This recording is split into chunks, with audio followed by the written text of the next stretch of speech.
ঘটনাটি কতটা ভয়ের জানি না, তবে খুবই হৃদয় বিদারক এবং ঘটনাটি সাম্প্রতিক ঘটেছে এই গত মে মাসের দিকে। এই এলাকায় কেউ থাকলে অবশ্যই জানাবেন। এই ঘটনাটি শেয়ার করেছেন ভূত.com-এর একজন একনিষ্ঠ শ্রোতা মোহাম্মদ স্বপন শেখ, সিরাজগঞ্জ জেলার শাহজাদপুর উপজেলার খুকনি ইউনিয়নে গোপীনাথপুর গ্রামের বাসিন্দা। ঘটনাটি ঘটেছে তার পাশের এলাকা জালালপুর ইউনিয়নের কোনো এক গ্রামে। প্রসঙ্গত কিছু কারণে সে গ্রামের নামটা এড়িয়ে যাচ্ছি। যাই হোক, স্বপন বলতে শুরু করে, ঘটনা ঘটে মে মাসের প্রথমের দিকে। হঠাৎ করে দুইটি বাচ্চাকে খুঁজে পাওয়া যাচ্ছিল না। এই নিয়ে এলাকায় মাইকিং পর্যন্ত হচ্ছিল। ছেলে দুটো সম্পর্কে আপন খালাতো ভাই ছিল এবং বয়সও প্রায় একই, ওই ৩-৪ মাসের পার্থক্য আর কি। সেদিন রাত ভোর খোঁজাখুঁজি করেও ছেলে দুটোর হদিস মেলেনি। পরদিন সবাই দেখে যমুনা নদীর পার বাঁধার জন্য আমাদের এলাকায় যে প্রচুর বালির স্তূপ রাখা হয়েছিল, তার মাঝে একটি অগভীর ডোবা আছে। সেখানে বাচ্চা দুটোর লাশ ভেসে উঠেছে। বিষয়টাতে সবাই খুব অবাক হয়, কারণ গতরাতে ওই ডোবার মধ্যে নেমেও খোঁজা হয়েছে। মাত্র হাঁটু সমান পানি, এমনকি পাশে যমুনা নদীতে নেমেও খোঁজা হয়েছে, কিন্তু কোথাও পাওয়া যায়নি।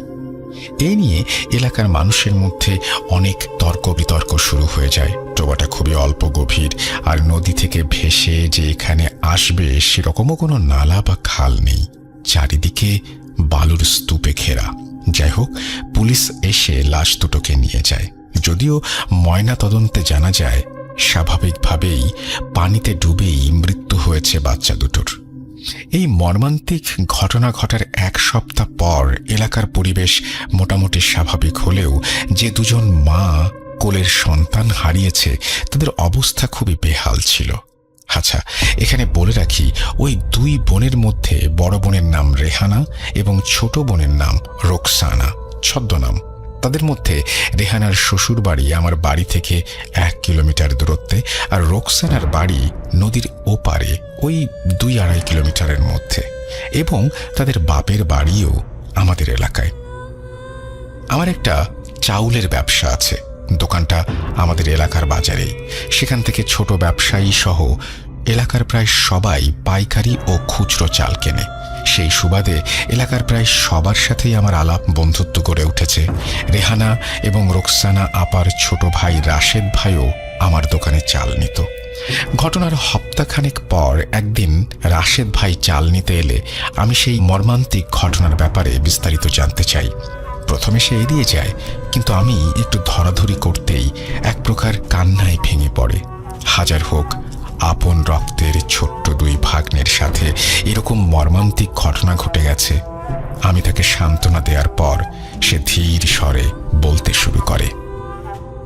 ঘটনার সূত্রপাত আজ থেকে প্রায় 8-9 বছর আগে। বড় আপু রেহানার বিয়ের 9-10 মাস পর ছোট আপু রোকসানারও বিয়ে হয় নদীর ওপারে পাশের গ্রামে। এরই মাঝে একটা সমস্যা দেখা দিতে শুরু করে। রেহানা আপা কোনোভাবেই সন্তান ধারণ করতে পারছিলেন না। প্রথমে বিষয়টা সবাই স্বাভাবিকভাবে নেয়। স্বাভাবিক নিয়মে দুলাভাই রেহানা আপুকে ডাক্তার দেখায়, কিন্তু ডাক্তারের রিপোর্টে কোনো সমস্যা পাওয়া যায় না। এরপরে দুলাভাই আপুকে সান্ত্বনা দেন এবং আশ্বস্ত করে ক্রমাগত চিকিৎসা করিয়ে যাচ্ছিলেন। তবুও আশানুরূপ কোনো ফল পাচ্ছিলেন না তারা। বোঝেনি তো, গ্রাম বাংলার মেয়ে, নানান রকম কথা শুনতে হয়। এক পর্যায়ে আপু নিজের থেকেই টুকিটাকি কবিরাজি চিকিৎসা শুরু করে, অথচ তাতেও কোনো ফল হয় না। আগেই বলেছিলাম, ইতোমধ্যে রোকসানা আপুরও বিয়ে হয়ে গেছে, কিন্তু দেখা গেল 6-7 মাস কেটে যাওয়ার পর তারও বাচ্চা ধারণের কোনো লক্ষণ দেখা গেল না। একইভাবে ছোট দুলাভাই রোকসানা আপুকে ডাক্তার দেখায়, চিকিৎসায় সবকিছু ঠিক থাকলেও কোনো ফল মেলে না। সবাই দুশ্চিন্তায় পড়ে যায়। আপারা ভীষণ হতাশ হয়ে পড়েন, যেহেতু 2 আপার বিয়ে আমাদের এলাকাতেই হয়েছে, ফলে সবাই কম বেশি তাদের চেনে। গ্রামে ভেতরে ভেতরে গুজব উঠতে থাকে যে আমাদের বাড়ির মেয়েদের নাকি সন্তান ধারণের ক্ষমতা নেই। আমাদের বাড়ির মেয়েদের বিয়ে হলে নাকি মোটেও বাচ্চা হয় না, আর বছর দুয়েক গড়ানোর পরেও যখন আপারা সন্তানের মুখ দেখলেন না, তখন গ্রামের মানুষ, পাড়া প্রতিবেশীরাও আরও কানাঘুষায় লিপ্ত হলো। আড়ালে নয়, রীতিমতো আপাদের সম্মুখে লাঞ্ছনা ভৎসনা করতে শুরু করলো। এতে আপারা ভীষণ হতাশ হয়ে পড়েছিলেন। শ্বশুরবাড়ি থেকেও কম বেশি কথা আসতে শুরু করলো। সবার বক্তব্য যে সন্তান ধারণ করার ক্ষমতা যদি না থাকে তাহলে একজনের হবে, সেটা দুইজনের কিভাবে হয়? একই প্রশ্ন ঘুরে বেড়াতে লাগলো সবখানে, সবার মধ্যে। এরপরেই আসলে মূল ঘটনার সূত্রপাত। লাঞ্ছনা গঞ্জনা সহ্য করতে না পেরে আপারা সমানে কবিরাজি চিকিৎসা নিয়ে যাচ্ছিলেন, আর বড় ভালো কোনো কবিরাজ খুঁজে বেড়াচ্ছিলেন। এরই মাঝে রোকসানা আপু একজন কবিরাজের সন্ধান পান। সেই কবিরাজ প্রথমে স্বাভাবিকভাবে চিকিৎসা করেছিল, কিন্তু তাতেও যখন কোনো ফল হলো না, তখন কবিরাজ একটা অদ্ভুত প্রস্তাব রাখে আপুর সামনে। কবিরাজ বলে, আমি সন্তান ধারণের ব্যবস্থা করতে পারি, কিন্তু তার জন্য তোকে একটু বিপথে যেতে হবে। সেই কাজ করতে পারলে তুই সন্তান ধারণ করবি। আপু বিষয়টা শুনে কোনো কিছু না ভেবেই রাজি হয়ে যায়। আসলে লাঞ্ছনা গঞ্জনা ভৎসনা ক্রমশ সীমা অতিক্রম করছিল। রোকসানা আপু বাড়ি ফিরে রেহানা আপুকে বিষয়টা জানায়। যেই কাজটা কবিরাজ করতে বলেছিল, একটা বড় অঙ্কের টাকা ও বেশ কিছু জিনিসপত্রের দাবি করে, এবং কাজটি ছিল আমাদের শিরকের মতো অনেকটা। প্রথমে যে জিনিসপত্রগুলো নেবে এবং কাজ সম্পন্ন হলে টাকা সহ আরও কিছু জিনিসপত্র নেবে। বিষয়টা শুনে রেহানা আপু কোনো কিছু না ভেবে রাজি হয়ে যান, এবং সেই মতো তারা দুজনেই পরদিন কবিরাজের সাথে গিয়ে দেখা করেন এবং তিনি কিছু শর্ত দেন। ঠিক আছে, তবে শোন, প্রথমে তোদের দুজনের দুটো আলাদা কবরস্থানে গিয়ে এক নতুন কবর থেকে মাটি নিয়ে আসতে হবে। এরপর 3 রাস্তার মোড়ে মাটি সহ 7 ঘাটের পানি ও যমুনা নদীর পানি এবং 2 জোড়া কবুতর, 2টা খাসি দিতে হবে। তারপরে আমি আমার কাজ করব। কবরের বিষয়টা শুনে আপারা ভয় পান, কিন্তু মাতৃত্বের স্বাদ ভয়কেও ছাপিয়ে গিয়েছিল। তারা রাজি হয়ে যান। কবিরাজ পরিষ্কার করে একটা বিষয় বলে দিয়েছিল যে আপারা যখন কবরস্থানে গভীর রাতে মাটি আনতে যাবে, তখন নাকি কবরস্থানে ঢোকার আগে পর্যন্ত বিভিন্ন ধরনের লোমহর্ষক ভয়ঙ্কর আওয়াজ পেছন থেকে ভেসে আসতে পারে, কিন্তু আপারা যেন কোনোভাবেই পেছনে না তাকায়। ভয় করলেও আপারা সম্মতি জানিয়ে বাড়ি ফিরে আসে। এরপর নির্দিষ্ট দিনে অমাবস্যার রাতে যে যার গ্রামের কবরস্থানে গিয়ে নতুন কবর থেকে মাটি জোগাড় করেন। সমস্যা তেমন একটা দেখা দেয়নি, ওই টুকিটাকি 2-1টা ছাড়া। কবরস্থানে যাওয়ার সময় পেছনে কখনো শেয়ালের আওয়াজ, কখনো কুকুরের আওয়াজ, কখনো বা ঝরঝর শুকনো পাতার শব্দ, মনে হয় কেউ শুকনো পাতার উপরে হেঁটে এগিয়ে আসছে, এই আর কি। তবুও আপারা সাহস করে সেইখানে গিয়েছিলেন। বোধহয় মাতৃত্বের লোভ ও লাঞ্ছনা গঞ্জনা থেকে চিরতরে মুক্তি পেতে এই 2টা আকাঙ্ক্ষাই তাদের সাহস জুগিয়ে গিয়েছিল। বাকি সবকিছু মোটামুটি জোগাড় হলেও 2 জোড়া কবুতর ও খাসি কেনাটা একটু চাপ হয়ে যাচ্ছিল, কারণ আপাদের অবস্থা ততটা ভালো ছিল না। কবুতর জোগাড় হলেও খাসি জোগাড় করা দুষ্কর হয়ে পড়েছিল। তবুও তারা কোনো রকমে জোগাড় করে সবকিছু নিয়ে কবিরাজের কাছে যান। কবিরাজ সবকিছু বুঝে নিয়ে বলেন, ঠিক আছে, তোরা পরবর্তী অমাবস্যায় আয়, আমি 2টি জিনিস দেব, তোরা সেটা ব্যবহার করতে পারলেই তোরা যা চাস তাই হবে। যাই হোক, আপারা আবারও পরবর্তী অমাবস্যার রাতে কবিরাজের বাসায় গেলেন এবং দেখলেন যে দরজা বন্ধ। আপারা কবিরাজের দরজায় যাওয়ার পর দেখেন বন্ধ দরজার ভেতর থেকে কিছু কথোপকথন ভেসে আসছে। কবিরাজের কথা বুঝতে পারলেও অপর প্রান্তের মানুষটির কথা বোঝা যাচ্ছিল না। এটুকুই বুঝতে পেরেছিল তারা ঠাহর করে যে কবিরাজ কাউকে বলছে যে সবকিছু ঠিক আছে, নিয়ম মাফিক সব ব্যবস্থা হবে, এই সব আর কি। অনেকক্ষণ ডাকাডাকির পর কবিরাজ দরজা খুলে আপাদের ভেতরে আসতে বলে। আপারা ভেতরে গেলে কবিরাজ তাদেরকে একটি বিশেষ ধরনের তেল ও খাবার পানি দেয় এবং বলে 7 দিন ওই পানিটি খেতে এবং তেলটি মালিশ করতে বলে।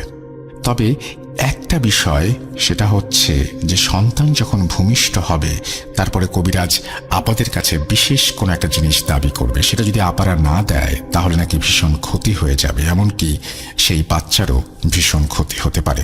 আপারা সম্মতি জানিয়ে বাসায় ফিরে আসেন। কবিরাজের কাছ থেকে আসার পর যেখানে এত বছর ধরে নানা ডাক্তারি চিকিৎসায় কোনো ফল হচ্ছিল না, আশ্চর্যজনকভাবে 6 মাসের মধ্যে রেহানা আপু গর্ভবতী হন এবং 4 মাস পরে রোকসানা আপুও গর্ভবতী হন। নির্দিষ্ট সময়ে দুজনের কোল আলো করে 2টি ছেলে সন্তানের জন্ম হয়। এলাকাবাসী যেমন বিস্ময়ে অবাক হয়ে বিষয়টি দেখেছিল, তার থেকেও 2 পরিবার খুবই আনন্দের মধ্যে ভেসেছিল। এর মধ্যে তারা কবিরাজকে দেওয়ার কথা বেমালুম ভুলে যায়, ছেলেদের নিয়ে খুশিতে মেতে থাকে। দেখতে দেখতে বেশ কয়েক মাস কেটে যায়। একদিন কবিরাজ তাদের সঙ্গে হঠাৎ দেখা করে। কবিরাজ খুবই রাগান্বিত হয়ে বলে, কি ব্যাপার, কথা মতো তোরা এলি না? 3 মাস হয়ে গেল, রোকসানারও তো বাচ্চা হয়ে গেছে, তবুও তোরা কথা রাখিসনি। যাদের মাধ্যমে তোদের গর্ভে সন্তান এসেছে তাদের তো আর আটকাতে পারছি না, আর যদি দেরি হয় তাহলে জিন তোদের এবং তোদের বাচ্চাদের ভীষণ ক্ষতি করবে। তোরা সামনের অমাবস্যার রাতে আমার সাথে দেখা করবি। এই বলে কবিরাজ চলে যায়। এদিকে রেহানা আপু কবিরাজের কথা শুনে ভয়ে পড়ে যান। সত্যিই তো প্রায় 6 মাস কেটে গেছে। বড় আপার বাচ্চার বয়স 6 মাস, ছোট আপার বাচ্চার বয়স 3 মাস, কিন্তু তখনও পর্যন্ত তারা কেউই কবিরাজের কাছে যায়নি এবং তারা তার দাবি দাওয়াও পূরণ করেনি। আর দেরি না করে পরের অমাবস্যায় তড়িঘড়ি করে আপারা কবিরাজের বাসায় যান। সন্ধ্যা নামলেও তখনও পশ্চিমের আকাশে হালকা রক্তিম আভার রেশ ধীরে ধীরে অমাবস্যার অন্ধকারে ডুবছিল। তারা এবারে কবিরাজের বাড়ির দরজার বাইরে কিছু ফিসফিস কথা শুনতে পায়। এবারেও কবিরাজের কথা বুঝতে পারলে অপর প্রান্তে থাকা ব্যক্তিদের কথা শোনা যাচ্ছিল না। তবে এটুকু আপারা আন্দাজ করতে পারছিলেন ভেতরে কেউ কবিরাজের সঙ্গে তুমুল ঝগড়া করছে। বেশ কিছুক্ষণ এইভাবে চলার পর কবিরাজ হঠাৎই দরজা খুলে আপাদের সামনে দেখে আতঙ্কে বিস্ময়ে চেঁচিয়ে ওঠেন, এই তোদের জন্য আজকে আমার এই দুর্দশা। তোরা যদি দ্রুত আমার বলা শর্তগুলো পূরণ না করিস তাহলে কিন্তু ফল ভালো হবে না। আমি মরতে নারাজ। নিজের প্রাণ বাঁচাতে আমি সেই শয়তান জিনদের তোদের বাচ্চাদের পেছনেই লেলিয়ে দেব, এই বলে রাখলাম। আপারা পরিষ্কার করে কবিরাজের কাছে শুনতে চায় যে কি চায় সে। কবিরাজ ভয়ার্ত কণ্ঠে বলে, সেই শয়তান জিনগুলো এখন খেপে গেছে।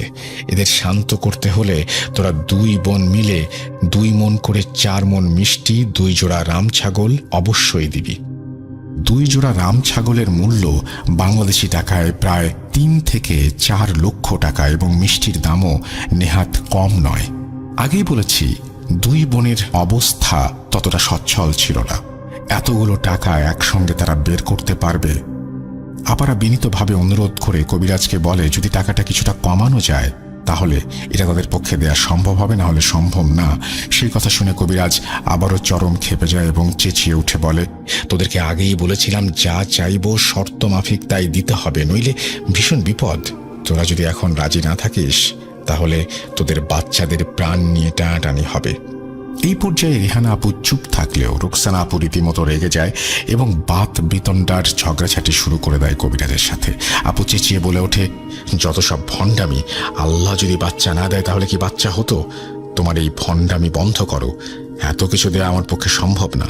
আরও কিছু কথা কাটাকাটির পর আপু ভীষণভাবে খেপে গিয়ে কবিরাজের সামনে যত জিনিসপত্র ছিল সব লণ্ডভণ্ড করে, লাথি মারে।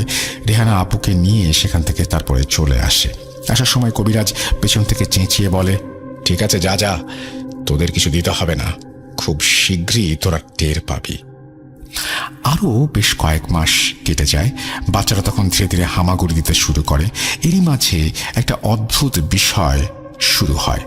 একদিন রেহানা আপু দেখে ছেলে হঠাৎই সন্ধ্যার পর থেকে ভীষণ কান্নাকাটি করে। সে কান্না থামতেই চায় না, সারা রাত কান্না করে। আপু বেশ দুশ্চিন্তায় পড়ে যায়। পরদিন রোকসানা আপুকে ফোন দিয়ে সব বলে। তার আগে রোকসানা আপু একই কথা বলে ওঠে। বাচ্চা দুটো প্রায় 1-1.5 কিলোমিটার দূরত্বে দুটো আলাদা আলাদা বাসায় বড় হচ্ছে, তা সত্ত্বেও একই সময়ে সন্ধ্যার পরে কেন বাচ্চা দুটি প্রচণ্ড কান্না করে? মানে সে কান্না থামানো যায় না। এভাবে আরো বেশ কয়েকদিন কেটে যায়। ডাক্তার দেখিয়ে তবুও কোনো মতেই বাচ্চা দুটোকে সামলানো যাচ্ছিল না। নিয়ম করে প্রতিদিন সন্ধ্যার পরেই বাচ্চা দুটো কান্না শুরু করত। সেই কান্না ধীরে ধীরে বাড়তে থাকে। যেন মনে হয়েছে বাচ্চা দুটো কোনো কিছুর আতঙ্কে কান্নাকাটি করছে। ওইটুকু শিশু দোলনায় ঘুমানোর সময় হঠাৎ ঝাঁকুনি দিয়ে জেগে উঠে কান্না শুরু করত। এইভাবে বেশ কয়েকদিন চলার পর বাচ্চা দুটো ভীষণভাবে দুর্বল হয়ে পড়ে। হাড়গোড়গুলো বেরিয়ে আসে, কেবলই যেন চামড়া দিয়ে ঢাকা আছে জীবন্ত প্রাণ দুটি। বাচ্চা দুটো দিনের বেলায় স্বাভাবিক থাকলেও সমস্যাটা দেখা দিত শুধুমাত্র সন্ধ্যার পর থেকে সারা রাত। আপারা ভীষণ চিন্তায় পড়ে যান। হয়তো ঝামেলা হবার পর কবিরাজ বোধহয় কিছু একটা করেছে। পরিস্থিতি ক্রমশ বেহালের দিকে যাচ্ছিল দেখে আব্বার নির্দেশে আব্বারা বাচ্চাদের নিয়ে চিকিৎসার জন্য আমাদের বাসায় কিছুদিনের জন্য থাকতে আসেন। তারা আমাদের পাশের মসজিদের ইমাম সাহেবকে বিষয়টা জানান। সবকিছু শুনে ইমাম সাহেব জানান যে মাগরিবের আজানের পর তিনি আমাদের বাসায় আসবেন। মাগরিবের পর ইমাম সাহেব কথা মতো বাসায় আসেন, কিন্তু বাসার সীমানায় ঢোকার আগেই নাউজুবিল্লাহ আস্তাগফিরুল্লাহ বলে পুনরায় ফিরে যান। আমি উঠোনেই ছিলাম। আচমকাই আঁখ থেকে ইমাম সাহেবের এইভাবে ফিরে যেতে দেখে খুবই অবাক হই এবং পিছু পিছু দ্রুত তার বাসায় যাই। সেখানে গিয়ে জিজ্ঞেস করতে উনি খুবই আতঙ্কিত স্বরে বলেন, দেখো রাশেদ, আমি এই কাজটা করতে পারবো না।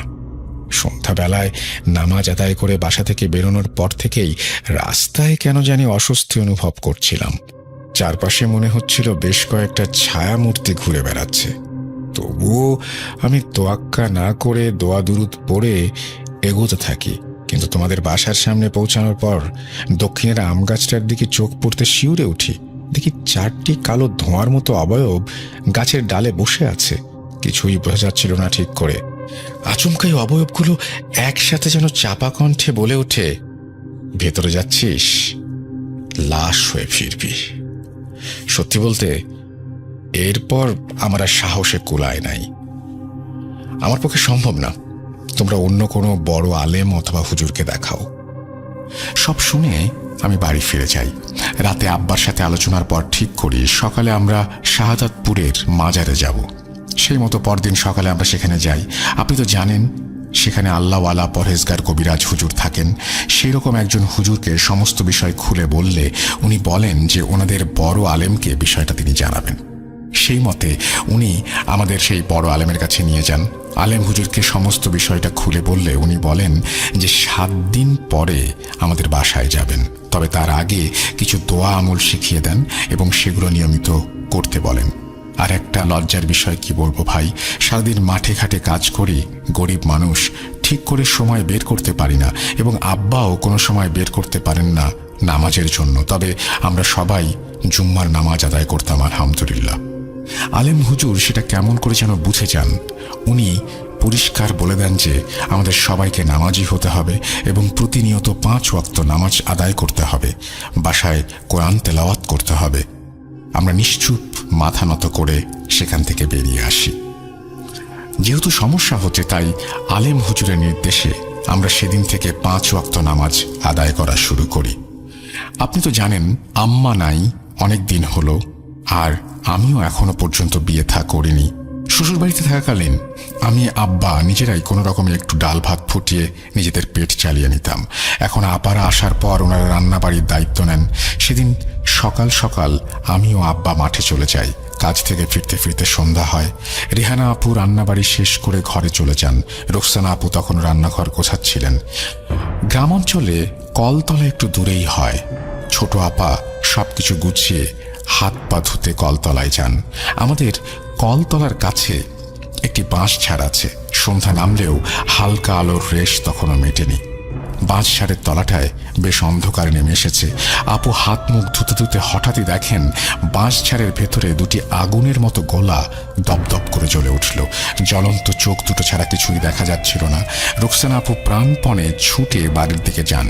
সেই সময় কয়েকটি ফ্যাঁস ফ্যাঁসে কণ্ঠস্বর পেছন থেকে বলে, দাঁড়া, দৌড়াচ্ছিস কেন? তোদের কাছে আমাদের যে জিনিসগুলো চেয়েছিলাম তা এখনো পর্যন্ত দিলি না, উল্টে হুজুরের কাছে যাস, কি মনে করেছিস? এই সমস্ত অনেক কিছু বলে হুমকি ধামকি দেয় এবং তারা সন্তান দুটোর ক্ষতি করবে বলেও একটা হুমকি দেয়। রুকসানা আপু আতঙ্কে প্রাণপণে ছুটে বড় আপুর ঘরে ঢুকে মেঝেতে পড়ে অজ্ঞান হয়ে যান। আমরাও ফিরে এসেছি। ততক্ষণে কি হলো কিছুই বুঝে উঠতে পারছিলাম না। রেহানা পাশে বসে খুব কান্নাকাটি করছিল, পানি ছেটাচ্ছিল, তবুও জ্ঞান ফিরছিল না ছোট আপুর। অনেক তদবির করে শেষমেশ রুকসানা আপুর জ্ঞান ফেরে। জ্ঞান ফিরতেই ছোট আপু ভীষণ কান্নাকাটি শুরু করে দেন এবং কল তোলার বিষয়টা বলেন। আব্বা, আমি, রেহানা আপু কোনো মতেই তার কান্না থামাতে পারছিলাম না। রেহানা আপু নিজেও কাঁদতে কাঁদতে বিড় করে কিছু বলছিল। তাদের দুজনকে ভীষণ ভয়ার্ত দেখাচ্ছিল। আব্বা সান্ত্বনা দিয়ে বলে ওঠেন, চিন্তা করিস না, চিন্তা করিস না আম্মা, এগুলো তোর মনের ভুল। যদি কিছু ঘটতো তাহলে রেহানাও শুনতে পেত। বাচ্চাদের নিয়ে চিন্তা করিস, তাই এরকম ভয় পাস। ইনশাল্লাহ হুজুর সব ঠিক করে দেবেন। আর তোরা কি সব বলছিস আমি কিছু বুঝতে পারছি না। কি বলছিস তোরা? জিনে জিনে কি করেছে? কবিরাজের সাথে ঝগড়া, এসব কি? ঠিক সেই সময় কান্না থামিয়ে ধীরে ধীরে রেহানা আপু সবকিছু খুলে বলেন। তখনই আমি জানতে পারি বিষয়টা। এর আগে আমি আব্বা কেউই জানতাম না এভাবে তারা শিরকের কাজ করেছেন। এখন আর কি করা? আব্বা দুঃখের স্বরে বলেন, চিন্তা করিস না, সবকিছু ঠিক হয়ে যাবে, দাদাদের কিচ্ছু হবে না ইনশাল্লাহ। এই 7 দিনে আর তেমন কিছু না ঘটলেও বাচ্চাদের কান্নার পরিমাণ ক্রমশই বাড়ছিল। 7 দিন পর মাগরিবের আজান শেষ হলে আলেম হুজুর আমাদের বাসায় আসেন। তিনিও বাসার সীমানায় ঢোকার আগে বেশ কিছু নানাবিধ দোয়া দুরুদ পড়ে তারপরে বাসায় প্রবেশ করেন। প্রবেশ করার পর হুজুর ঘুরে ঘুরে সবকিছু দেখছিলেন। বাচ্চাদের কাছে গিয়ে অবাক হয়ে যান। দেখেন আসলেই বাচ্চাগুলো ভীষণ কান্নাকাটি করছে, শরীর যেন কঙ্কালের ওপরে চামড়া জড়ানো। হুজুর সাথে করে তেল পরা নিয়ে এসেছিলেন। কিছু দোয়া দুরুদ পড়ে বাচ্চাদের নাকে, বুকে, মুখে মালিশ করে দেন। সবাই অবাক হয়ে দেখলাম এতদিন ধরে বাচ্চাদের যে কান্না সন্ধ্যার পর থেকে থামানো যেত না, সেই বাচ্চারা হঠাৎই শান্ত হয়ে যায়। হুজুর আপুদের উদ্দেশ্য করে বলেন, এবার তোমরা বাচ্চা দুটোকে কিছু খেতে দাও, ইনশাল্লাহ খাবে। এরপর আরও কিছুক্ষণ বাড়ি ঘর দৌড় দেখে হুজুর চুপচাপ যাওয়ার জন্য প্রস্তুত হন। আর আব্বাকে বলেন, কালকে আপনাদের মধ্যে কেউ একজন আমার সঙ্গে যেন দেখা করেন, কিছু জানানোর আছে, আজ বলবো না। এরপর উনি সালাম জানিয়ে চলে যান। পরদিন সকাল সকাল যথারীতি আমি আলেম হুজুরের কাছে যাই। যাওয়ার পর উনি বেশ গম্ভীর স্বরে কিছু কথা বলেন।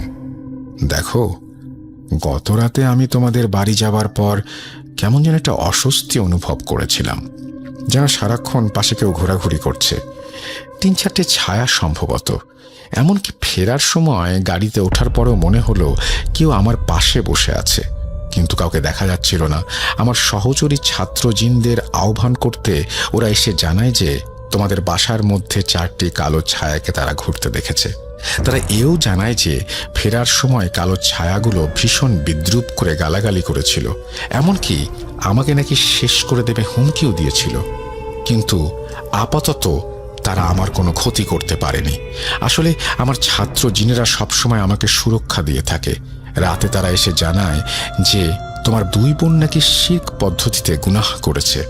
যেহেতু স্বাভাবিক নিয়মে সন্তান ধারণ করতে পারছিল না, তাই কোনো এক লোভে নিকৃষ্ট কবিরাজের সাহায্যে সেই 4টি শয়তান জিনের সাহায্য নিয়েছিল।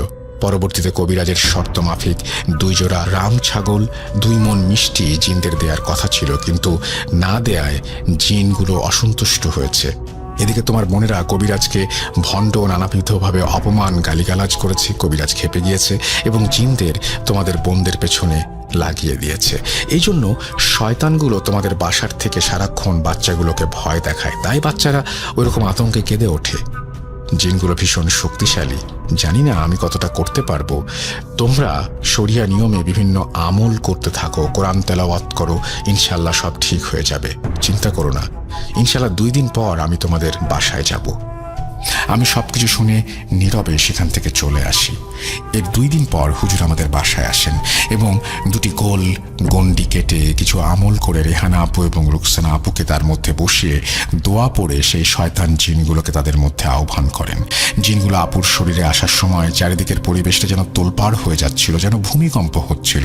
ওরা আপুদের শরীরের ভেতরে এসে যথারীতি আগের মতন হুজুরকে গালাগালি করে, চেঁচামেচি করে, বলে এরা আমাদের শর্ত মানেনি, তাই বাচ্চা দুটোকে নিতে এসেছি।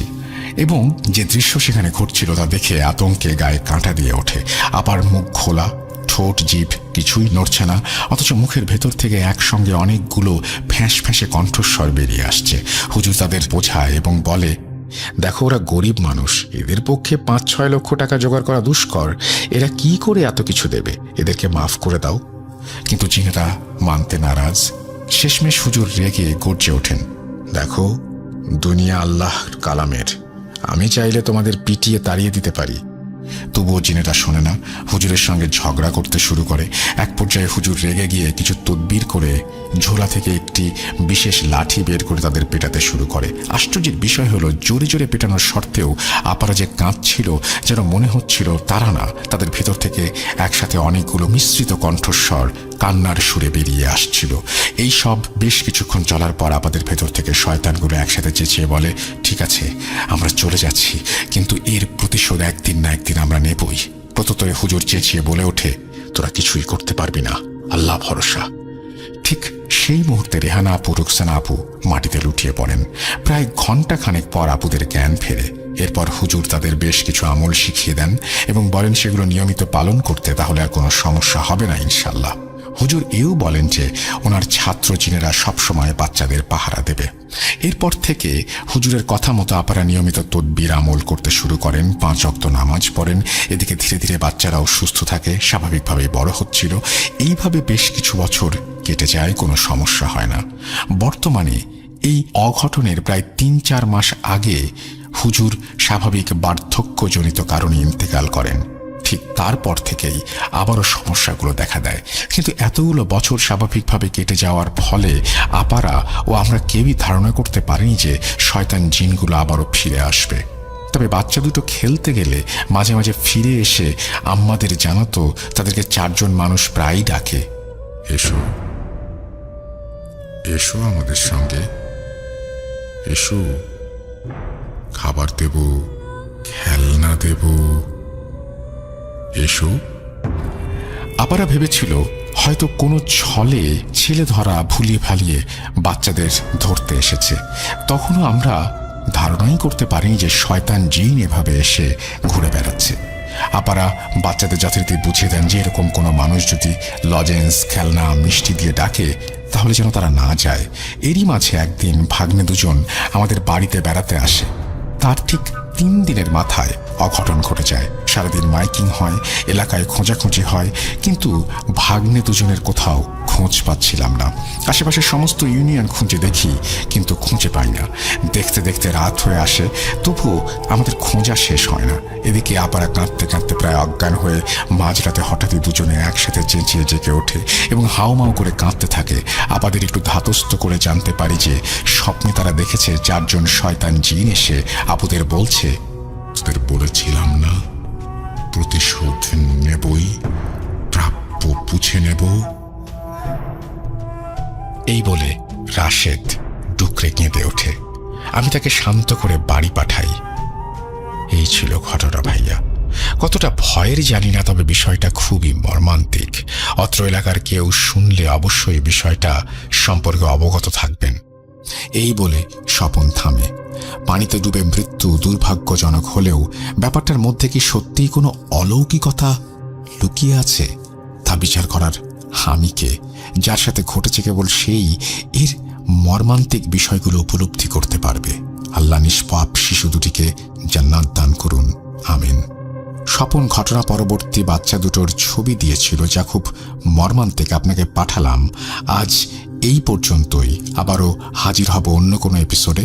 ভালো থাকুন, সুস্থ থাকুন, ভূত.com-এর সাথে থাকুন। আল্লাহ হাফেজ। আজকের ঘটনা আমার বড় ভাইয়ের মেয়ে সাদিয়ার সাথে ঘটা। নিজ মুখে পড়ে শোনাবেন আশা করি। আমি তানভীর হাসান, বাসা টাঙ্গাইল। আনুমানিক তখন 2007-2008। সাদিয়া তখন ক্লাস 3-তে পড়ে। একদিন সাদিয়া আর ওর মা ওর খালাতো বোনের হোস্টেলে যায় বিকেলবেলা। বলে রাখা ভালো, সাদিয়া অনেক সুন্দরী এবং অনেক গুণ আছে ওর মধ্যে। তো বিকেলে গেল হোস্টেলে, সাথে ছিল মাছ ভাজা প্লাস আরও কিছু। মেইন রাস্তা থেকে হোস্টেলে যাওয়ার সময় সামনে অনেক প্রাচীন বট গাছ। লোকমুখে শোনা যায় এই গাছটা নাকি ভালো না। খারাপ কিছু আছে। আবার পাশে ছিল শ্যাওলা জমা পুকুর। কেন এই কথা বললাম কিছুক্ষণ পরই বুঝতে পারবেন। সাদিয়ার কাজিনের সাথে দেখা হলো। এখন ওরা চলে আসবে। যখনই বট গাছের নিচে আসে তখনই সাদিয়ার শরীর ভার হয়ে যায়। এই কথাটা ওর মাকে বলে। ওর মা কিছু না বলে চুপচাপ বাসায় চলে আসে। তখন মাগরিবের আজান দেয়। রাতে তেমন কোনো ঘটনা ঘটেনি। ঘটনা ঘটে পরদিন সকালে। হঠাৎ সাদিয়ার শরীরে অনেক জ্বর। সবাই পানি ঢালছে, কোনো মতেই কমে না। মেডিসিন নিয়ে আসা হলো, কিন্তু তাতেও কোনো লাভ হচ্ছে না। সাদিয়া এমন ছিল, কিন্তু যখনই সন্ধ্যা হলো, বিশ্বাস করুন রাসেল ভাই, ওর মুখটা একদম লাল হয়ে গেল। শরীর দুর্বল, সে কারণে উঠতে পারছে না। এদিকে তখন প্রায় 6টা বাজে। সাদিয়াকে ধরে নিয়ে এসে আমাদের বড় ঘরে আনা হলো। বিছানায় শুয়ে মাথায় পানি ঢালা হচ্ছে। বড় ঘর বলতে আগের দিনে যেমন একটা প্রধান ঘর ছিল, তেমন আমাদের ছিল প্রধান ঘর বা বড় ঘর। বিছানায় শোয়ানোর কিছুক্ষণ পরেই সাদিয়ার খিঁচুনি শুরু হয়ে গেল। আমরা সবাই ভয় পেয়ে গেলাম। যেমন তেমন খিঁচুনি না, এ যেন বিছানা থেকে ওপরের দিকে উঠতে যাচ্ছে। আমরা আরো ভয় পেয়ে যাই। সবাই পানি ঢালা বাদ দিয়ে ওকে ধরে শান্ত করার চেষ্টা করি। কিন্তু একটা জিনিস কেউ খেয়াল করেনি, সাদিয়া তো কালকে দুপুর থেকে ঠিক করে কিছু খায়নি, তবে এত শক্তি পেল কিভাবে? এই চিন্তা করার সাথে সাথে আরো বড় কিছু হবে যে সেটা আমরা বুঝতে পারিনি। সাদিয়া শুয়ে থাকা অবস্থায় উঠে দাঁড়িয়েছে। আমরা সবাই অনেক ভয় পেয়ে যাই। সবাই ওকে চাপ দিয়ে বিছানায় বসাই। বিশ্বাস করবেন না, ওর শরীরে এত জোর, আমরা 5-6 জন ধরে রাখতে পারছি না। সে উঠে চলে যায়, মুখ একদম লাল। তখন আমাদের বুঝতে বাকি রইল না যে ওর উপরে খারাপ কিছু ভর করেছে। তখন আম্মু বললেন, কালকে আমি ভাজি মাছ নিয়ে গিয়েছিলাম কলেজের হোস্টেলে। তখন সাদিয়া বলছিল ওর শরীর কেমন যেন লাগছে। আমি বুঝতে পারিনি এমন কিছু হবে। সবাই কান্নাকাটি করছে, কি করব এখন কিছুই বুঝতে পারছি না। হঠাৎ একজন জানায়, আমাদের পাশের এলাকা পালপাড়ায় এমন একজন কবিরাজ আছে যে এইসব নিয়ে কাজ করে। আমরা রওনা হই সাদিয়াকে নিয়ে কবিরাজের উদ্দেশ্যে। 30 মিনিটের মধ্যেই আমরা চলে আসি। কবিরাজ তখন ধ্যানমগ্ন ছিলেন। সাদিয়াকে নিয়ে তার সামনে বসানো হলো। যখন সে চোখ খুলে তখন সে ভয় পেয়ে গেলেন সাদিয়াকে দেখে। তার চোখে ছিল ভয়ের ছাপ, কিন্তু সাদিয়াকে দেখে মনে হচ্ছে ও একদম স্বাভাবিক। কবিরাজ নামাজ পড়তে চলে গেলেন ভেতরে। তখন সাদিয়া তার আসনেই বসে আছে। নামাজ শেষ করে কবিরাজ আসনে বসলেন। যখনই দোয়া পড়া শুরু করলেন তখনই সাদিয়া আবারও আগের মতো শক্তি দেখাচ্ছে, উঠে চলে যাবে। তখনই সবাই মিলে আবারও ধরে বসাই। আর তখন কবিরাজ সবাইকে বলেন পিছিয়ে যেতে, কেউ যেন ওকে স্পর্শ না করে। যদি কেউ স্পর্শ করে সাদিয়ার শরীর, তাহলে তার শরীরেও চলে যেতে পারে। এমন একটা ভয়ানক পরিস্থিতি তখন। তারপর কবিরাজ দোয়া পড়ে অনেক কষ্টে সাদিয়ার শরীর থেকে জিনটাকে বের করলেন এবং সেটা তার কাছে রেখে দেন। তারপর সাদিয়া সুস্থ হয়ে যায়। কবিরাজ পরে আমাদের জানায় যে ওর সাথে যে ছিল তার নাকি মাথা ছিল না, সে ছিল সেই প্রাচীন বটগাছটায়। এই বলে তিনি আসন থেকে উঠে আমাদের চলে আসতে বলেন। সাদিয়া তখন একদম সুস্থ।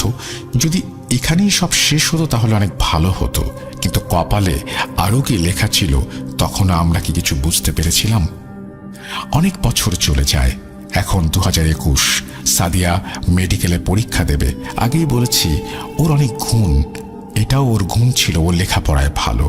পরীক্ষার ঠিক 6 মাস আগে আবার হঠাৎ আগের মতো জ্বর, মাথা ব্যথা, অনেক বেশি অসুস্থ হয়ে পড়ে। অনেক ডাক্তার দেখানো হলো। সবাই বললেন বেশি পড়ার চাপে নাকি ওর নার্ভে সমস্যা হয়েছে। আমরা ধানমন্ডি একটা হসপিটালে নিয়ে যাই, তাকে দেখাই। অনেক মেডিসিন তারা অ্যাডভাইস করে। কয়েকদিন ঠিক ছিল, কিন্তু কয়েকদিন পর আবারও আগের মতো অবস্থা হয়ে গেল। এবার আরো ভয়ানক হয়ে গেল অবস্থা। এখন শরীর কাঁপুনি দিয়ে জ্বর আসে। 1 ঘন্টা পরেই সে উঠে বসে থাকে। আমরা খেয়াল করলাম সে কথা বলতে পারছে না, কানেও শুনতে পারছে না। আমরা অনেক ভয় পেয়ে যাই। আমরা এই কাহিনীগুলো জানতে পারছি সাদিয়ার হাতের লেখায়। হ্যাঁ, ও খাতায় লিখে লিখে দেখিয়েছে, মেসেঞ্জারে মেসেজও করেছে আমাকে যে সে কিছু শুনতে পারছে না, কথা বলতে পারছে না, তার মাথায় অনেক ব্যথা, আরও অনেক কিছু। কিছুটা এমন তার মাথায় মনে হচ্ছে কেউ মরিচ ঘষছে। কাঁচামরিচ, মগজ বের করে কেউ যেন সেখানে মরিচ মিশিয়ে দিচ্ছে। এগুলো বলার পরেই শুরু হলো আসল কাহিনী। সাদিয়া নিজের হাতের ভেইনগুলো নিজেই টেনে ছিঁড়তে যায়, আমরা আটকাই। মাথায় যখন ব্যথা করে অনেক বেশি, তখনও মাথার চুলগুলো টেনে ছিঁড়তে চায়। রক্ত বেরিয়ে এসেছিল একবার। 5-6 জন মিলে আমরা ওকে ধরে রেখেছিলাম। এক মুহূর্তের জন্য হাত ছাড়লে নিজের হাত নিজেই কামড়ে ছিঁড়তে চায়, চুল ছেড়ে।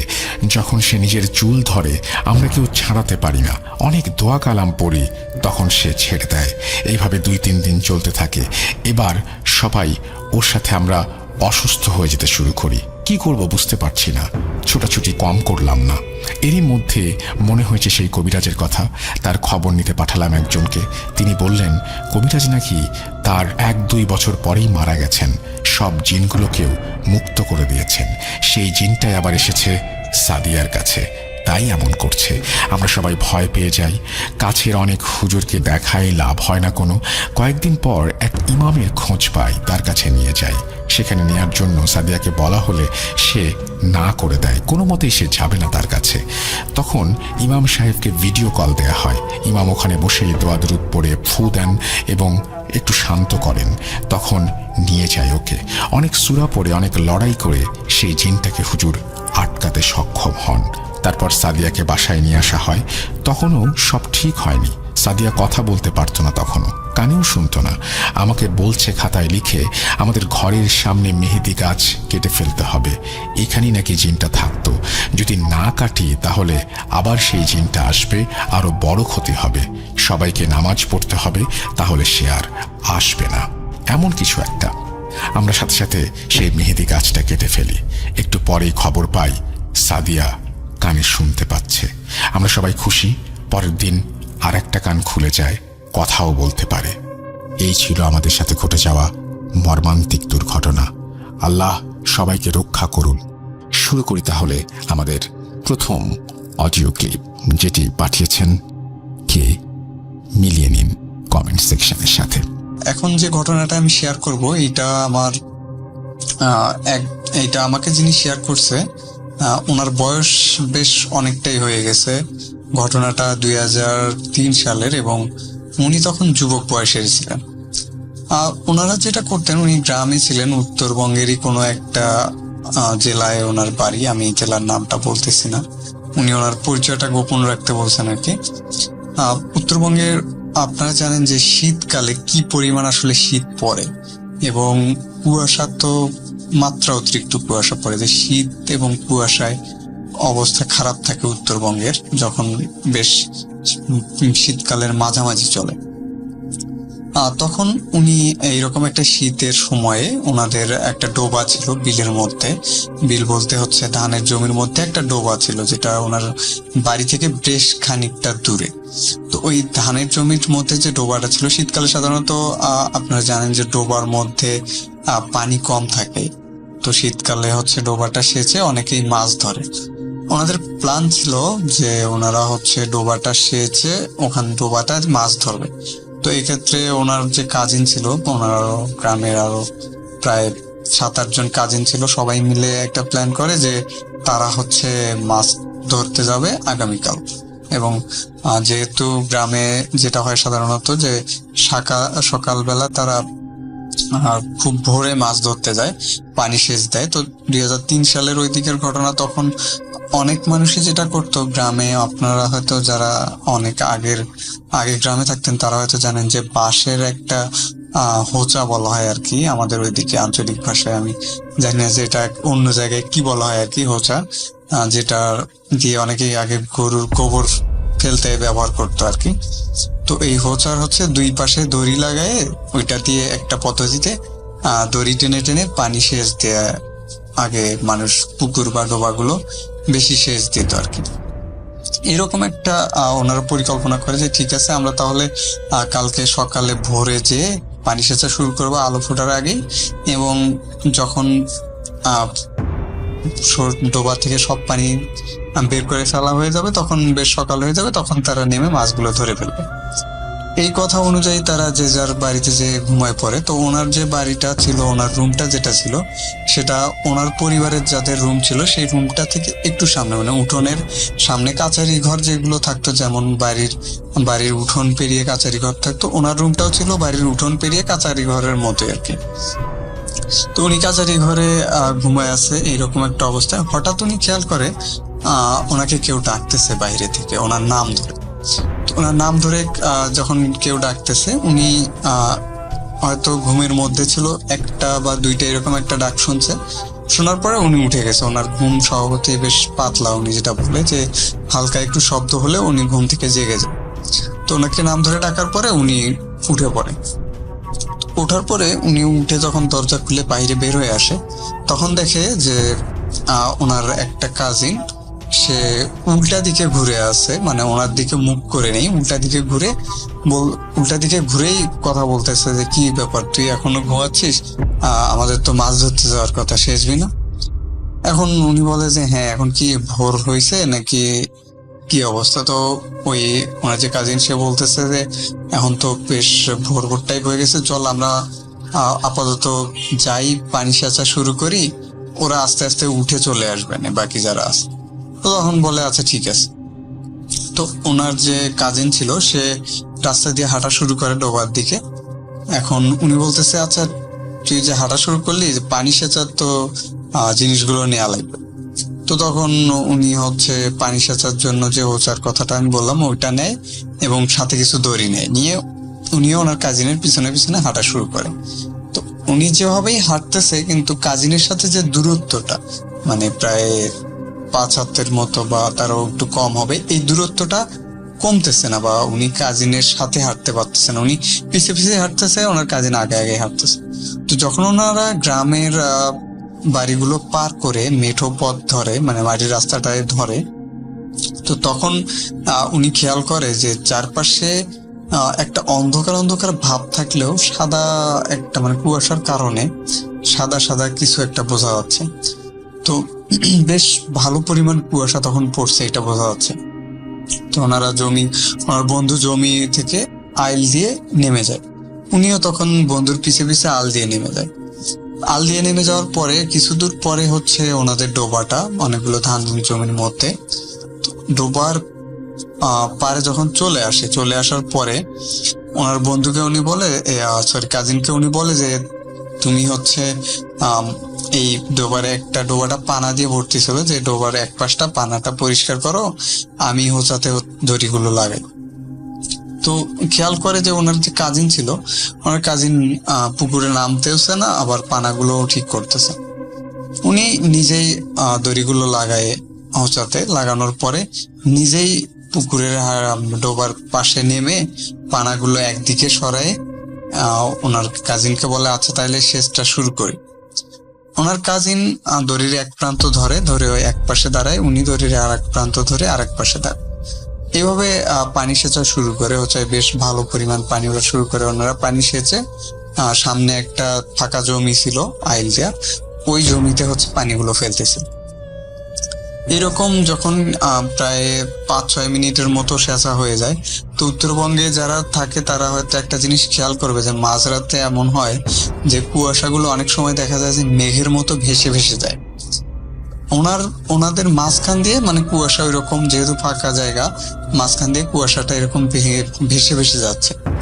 উনি তখন ওনার কাজিনকে জিজ্ঞেস করে যে আচ্ছা এখন কতক্ষণ সময় হচ্ছে, আমরা তো সেই তখন থেকে পানি সেচেই যাচ্ছি, কিন্তু ওরা এখনো মাছ ধরার জন্য আসতেছে না কেন? ওদের মনে হয় ডেকে আনলেই বেশি ভালো হতো। ওনার যে কাজিন, সে কোনো কথা বলতেছে না, সে সেচতেছে, এবং সেচতে একটা পর্যায়ে যেটা হয়, ওনার কাজিন কি করে, দড়িটা ধরে একটু জোরে টান দিচ্ছে, মানে এমন একটা ভাবে টান দিচ্ছে যাতে ইনি দড়ি ধরে অবস্থায় হোঁচটকে সামনে পড়ে যায়।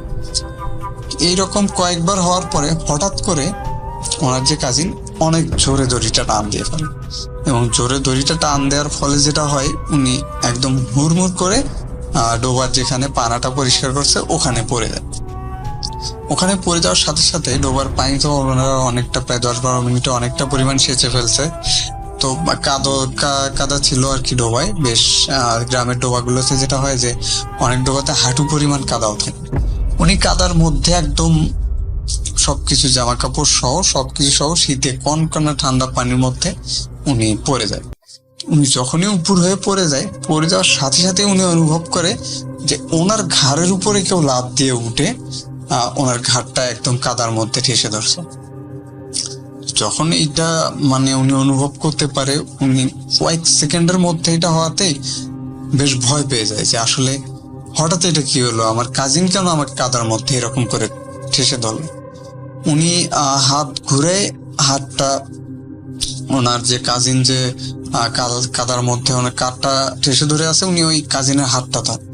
যখন কাজিনের হাতটা ধরে তখন উনি একদম সেই পরিমাণের ভয় পেয়ে যায়, কারণ হাতটা ধরে হাতটা অনেক নরম এবং লোমশ। জাস্ট ওনার হাতের নিচে ফিল হচ্ছে যে একটা লোমশ কিছু উনি ধরে আছে। একদম ভয়ে মানে তখন কি করবে, মুখটা কাদার মধ্যে, কোনো নিঃশ্বাস নেওয়ার বুদ্ধি নেই। উনি জাস্ট হাতটা ধরে অনেক জোরে একটা ঝাঁকি দিয়ে লাফ দিয়ে উপরে, এবং লাফ দিয়ে উপরে উঠেই উনি যেটা চোখ খুলে যেটা সামনে দেখে যে একটা লোমশ আকৃতির, যেমন হনুমান টাইপ কিছু হইলে যেরকমটা হয় এইরকম কিছু একটা ওনার কাঁধ তখনও ধরে আছে, এবং কাঁধটাতে প্রচন্ড পরিমাণে জ্বালা করতেছে। উনি জাস্ট জোরে একটা লাথি দিয়ে ওই প্রাণীটাকে জোরে একটা লাথি দিয়ে একটা চিল্লান দিয়ে উঠে দৌড়ানো শুরু করে। যেহেতু শীতকাল এবং তখন কত রাত উনি বুঝতেছিল না, কোন দিকে দৌড়াবে এটাও বুঝতেছে না। জাস্ট ওনার মনে হইতেছে যে জীবন বাঁচাইতে হলে ওনাকে দৌড়াইতে হবে। শরীর ভেজা, কাদা মাখামাখি অবস্থা, কনকনে ঠান্ডা পানিতে সবকিছু ভেজা, এদিকে প্রচন্ড বাতাস, ঠান্ডা বাতাস ওনার মুখে এসে লাগতেছে। উনি ভয়ে তখন দৌড়াইতেছে। তো দৌড়াইতে দৌড়াইতে ওনাদের যে বিলটা ছিল, এই বিলের মধ্যে একটা গাছ ছিল, একটা জায়গা ছিল, ওই জায়গাটা একটু উঁচু জায়গা। ওই উঁচু জায়গাটাতে যেটা হয় যে একটা গাছ ছিল, সেটা হচ্ছে রেইন ট্রি করাই গাছ ছিল। অনেকেই চিনে থাকবেন, গ্রামে যারা থাকেন তারা অনেকেই চিনবেন যে রেইন ট্রি করাই তো বেশ বড় একটা রেইন ট্রি করাই গাছ ছিল ওখানে। গাছের যেটা হয় যে সাধারণত ওই গাছের চারপাশের যে জায়গাটা ওইটা একটু মাটিতে উঁচু, ওইখানে কোনো ফসল ফলাতো না কেউ। আর হচ্ছে ওই জায়গাটাতে কিছু ঝোপঝাড় টাইপ, ছোট ছোট আগাছা টাইপ জন্মে থাকতো সবসময়। আর রেন্ট্রি করাই গাছটা নিয়ে অনেকেরই কিছু ভীতি ছিল, বা গ্রামে অনেক কথা প্রচলিত ছিল যে ওই গাছে দুইজন কিছু সময়ের ব্যবধানে, মানে কয়েক মাসের ব্যবধানে গলায় দড়ি দিয়ে আত্মহত্যা করে। তো সাধারণত যারা রাত্রে বা সন্ধ্যায় জমিতে কাজ করতো, বা কাজ করতে করতে সন্ধ্যা হয়ে যেত, এমন কিছু লোক বলতো যে অনেক সময় দেখা যেত যে কেউ একটা আপসা কেউ বসে আছে রেন্ট্রি গাছের নিচে, এবং কাছে গেলেই দেখা যেত কেউ নেই। মানে এরকম অনেক কথা প্রচলিত ছিল। উনি যখন দৌড়ানো শুরু করে জমির মধ্যে দিয়ে দৌড়াইতে দৌড়াইতে একটা পর্যায়ে উনি ওই উঁচু জায়গাতেই হোঁচট খেয়ে ওই রেন্ট্রি গাছের নিচে পড়ে যায়। যখন উনি পড়ে যাওয়ার পরে, মানে পড়ে যাওয়ার আগে উনি খেয়াল করে যে হঠাৎ কয়েক সেকেন্ডের জন্য উনি পড়ে যাওয়ার সময় যে খেয়াল করে যে গাছের ডালে কিছু একটা উনি দেখছে। উনি তখন জাস্ট মানে কয়েক সেকেন্ডের মধ্যে এটা দেখে, উনি তো উপর হয়ে পড়ে যায়। পড়ে যাওয়ার পরে উনি চিত হয়ে ঘুরে যায় যে আসলে কি দেখলো উনি। আবার উনি ঘুরে সাথে সাথে উনি চোখের সামনে যেটা উপরে দেখতে পায়, উনি তো পড়ে আছে মাটিতে, এবং ঘোরার সাথে উনি দেখতে পায় যে উপরে ঠিক আবছা দেখা যাচ্ছে দড়িতে কেউ একজন ঝুলতেছে। মানে বাতাসে যদি ঝুলতে যেমন একটা হয় ওই রকম উনি দেখতেছে, গলায় দড়ি দেওয়া অবস্থায় কেউ একটা ঝুলতেছে, কিন্তু চেহারাটা বা ওই রকম আকৃতি খুব ভালোভাবে বোঝা যাচ্ছে না কুয়াশার জন্য, কিন্তু মনে হইতেছে কেউ একজন ঝুলতেছে। এইটা দেখার পরে ওনার আরো সেই রকম ভয় শুরু হয়ে যায়, কারণ এমনিতেই রাত, এখন রাত কত এটা বুঝতেছে না, অন্ধকারের মতো একটা ভাব, তার মধ্যে একটা মরা গলায় দড়ি দেওয়া অবস্থায় ঝুলতেছে ওনার শরীরের উপর। এখন উনি কি করবে এটা বুঝতেছে না। উনি জাস্ট উঠে আবার জোরে একটা দৌড়ানো শুরু। উনি যখন দৌড়াচ্ছে তখন ওনার মনে হচ্ছে যে পিছন থেকে বেশ জোরে কিছু শব্দ ভেসে আসতেছে। শব্দগুলো এমন যে দেখা যাচ্ছে যে হচ্ছে শিয়াল ডাকলে গভীর রাতে যেরকম একটা শব্দ হয়, বা অনেকেই বলে কুকুর কান্না করে গভীর রাতে, কুকুর কান্না করলে যেরকম একটা শব্দ হয়, এইরকম কিছু শব্দ খুব জোরে ওনার পিছনে ভেসে আসতেছে ওই গাছের কাছে থেকে। তো ওনার চিন্তা যে এই গাছে যেহেতু আসছে, এখান থেকে সোজা যদি আমি দৌড়াই তাহলে মাটির যে রাস্তাটা মেঠো পথটা, ওই মেঠো পথে যে উনি আবার উঠবেন। তো উনি দৌড়াতে দৌড়াতে বেশ সামনে যে মেঠো পথটা খুঁজে পান। ততক্ষণে আর শব্দগুলো অনেকটাই কমে গেছে পিছনের, এবং ওনার তখন মনে হয় যে আসলে যে লোমশ যে প্রাণীটা ছিল এইটা কোন দিকে গেল। আমি যে লোমশ প্রাণীটাকে রেখে আসলাম, এটা কি আমার পিছনে দৌড়াচ্ছিল বা এটা কি আসতেছে নাকি? মানে উনি তখন আরো বেশি পরিমাণ ভয় পেয়ে যায়। এখন চিন্তা করে যে উনি যেখানে এসে উঠছে রাস্তার যে জায়গাটাতে, এখান থেকে উনি যদি ওনার গ্রামে বা ওনার বাড়ির দিকে যায়, তাহলে ওনাদের যে গ্রামের একটা কবরস্থান আছে এটা পার হয়ে ওনাকে যেতে হবে।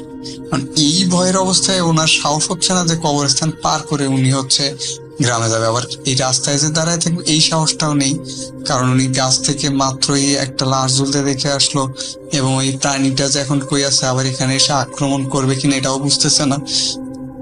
কিন্তু উনি তখন যেটা করে যে না, ওনার যা কিছুই হয়ে যায় ওনাকে কবরস্থান দিয়ে দৌড়ে বাড়ি যেতেই হবে।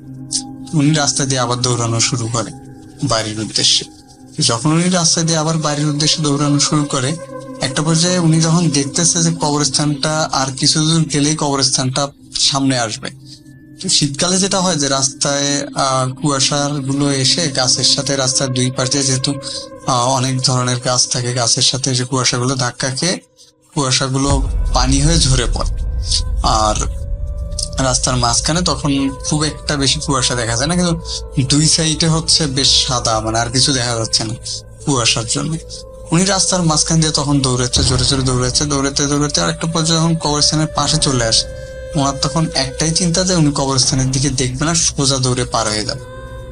কিন্তু উনি যখনই কবরস্থানটার দিকে আসে, কবরস্থানে কিছু বাঁশঝাড় ছিল যেগুলো রাস্তার সাথে ছিল। গ্রামের কবরস্থানগুলো সাধারণত শহরের মতো হয় না, ওটা যেমন হয় যে বাঁশঝাড়ের পাশে বা দেখা যাচ্ছে যে অনেক ঝোপঝাড়ের মধ্যে কবরগুলো দেওয়া হয়, এবং ওইটা বাঁশের কিছু বেড়া দিয়ে বাউন্ডারি দেওয়া হয়, যেটা বাইরে থেকেও দেখা যায় বা রাস্তা থেকেও দেখা যায়। তো উনি যখন দৌড়াতে দৌড়াতে একটা মনে হলো যে রাস্তার পাশে একটা বাঁশঝাড়, এবং বাঁশঝাড়ে একটা কাফন করা লাশ দাঁড়ানো অবস্থায়, মানে বাঁশের সাথে হেলান দিয়ে দাঁড়ানো অবস্থায় একটা কাফন করা লাশ। জাস্ট এইটা দেখে ওনার মানে ভয়ে আর কিচ্ছু মনে হইতেছে না, দৌড়াতে পারতেছে না, পা থেমে গেছে। জাস্ট উনি তখন ভয়ে লাফ দিয়ে রাস্তার এক সাইডে চলে আসে। কিন্তু উনি যখন ভয়ে লাফ দিয়ে রাস্তার এক সাইডে চলে আসে, মানে কবরস্থানের ঠিক অপোজিটে, তখন রাস্তার পাশে থাকা যে কোনো একটা গাছের সাথে ওনার মাথাটা বেশ সজোরে আঘাত করার পরে উনি রাস্তায় একদম পড়ে যায়। পড়ে যাওয়ার পরে উনি আর কিছু বলতে পারে না যে আসলে ওনার কি হয়ে গেল। তো তারপরে একটা পর্যায়ে উনি অনুভব করে যে বেশ ঠান্ডা লাগতেছে ওনার, এবং চোখ মেলে দেখে উনি তখনও রাস্তাতেই পড়ে আছে। আর ওনার পাশে বেশ লম্বা একজন লোক দাঁড়ায় আছে। উনি তখন লাফ দিয়ে উঠে বসে যে এইটা আবার কি। ওনাকেও খুব ভালোভাবে বোঝা যাচ্ছে না বা চেনা যাচ্ছে না, এরকম একজন লোক। ওই লোকটাও তখন ওনাকে বলতেছে যে আপনি আস্তে ওঠেন, এত তাড়াহুড়ো করার কোনো দরকার নেই। তো উনি তখন বলে যে আচ্ছা আপনি কি, আপনাকে তো এখানে আগে কখনো দেখিনি, বা আমি এই কবরস্থানের পাশে পড়ে আছি, এখনো কি সকাল হয়নি? ওই লোক বলতেছে না, এখনো সকাল হয়নি, আমি বেশ অনেকক্ষণ ধরে দেখতেছি তুমি এখানে পড়ে আছো, এই জন্য আমি তোমার এইদিকে আসলাম। উনি বলতেছে যে আমি অনেকক্ষণ ধরে পড়ে আছি, মানে এখন কয়টা বাজে?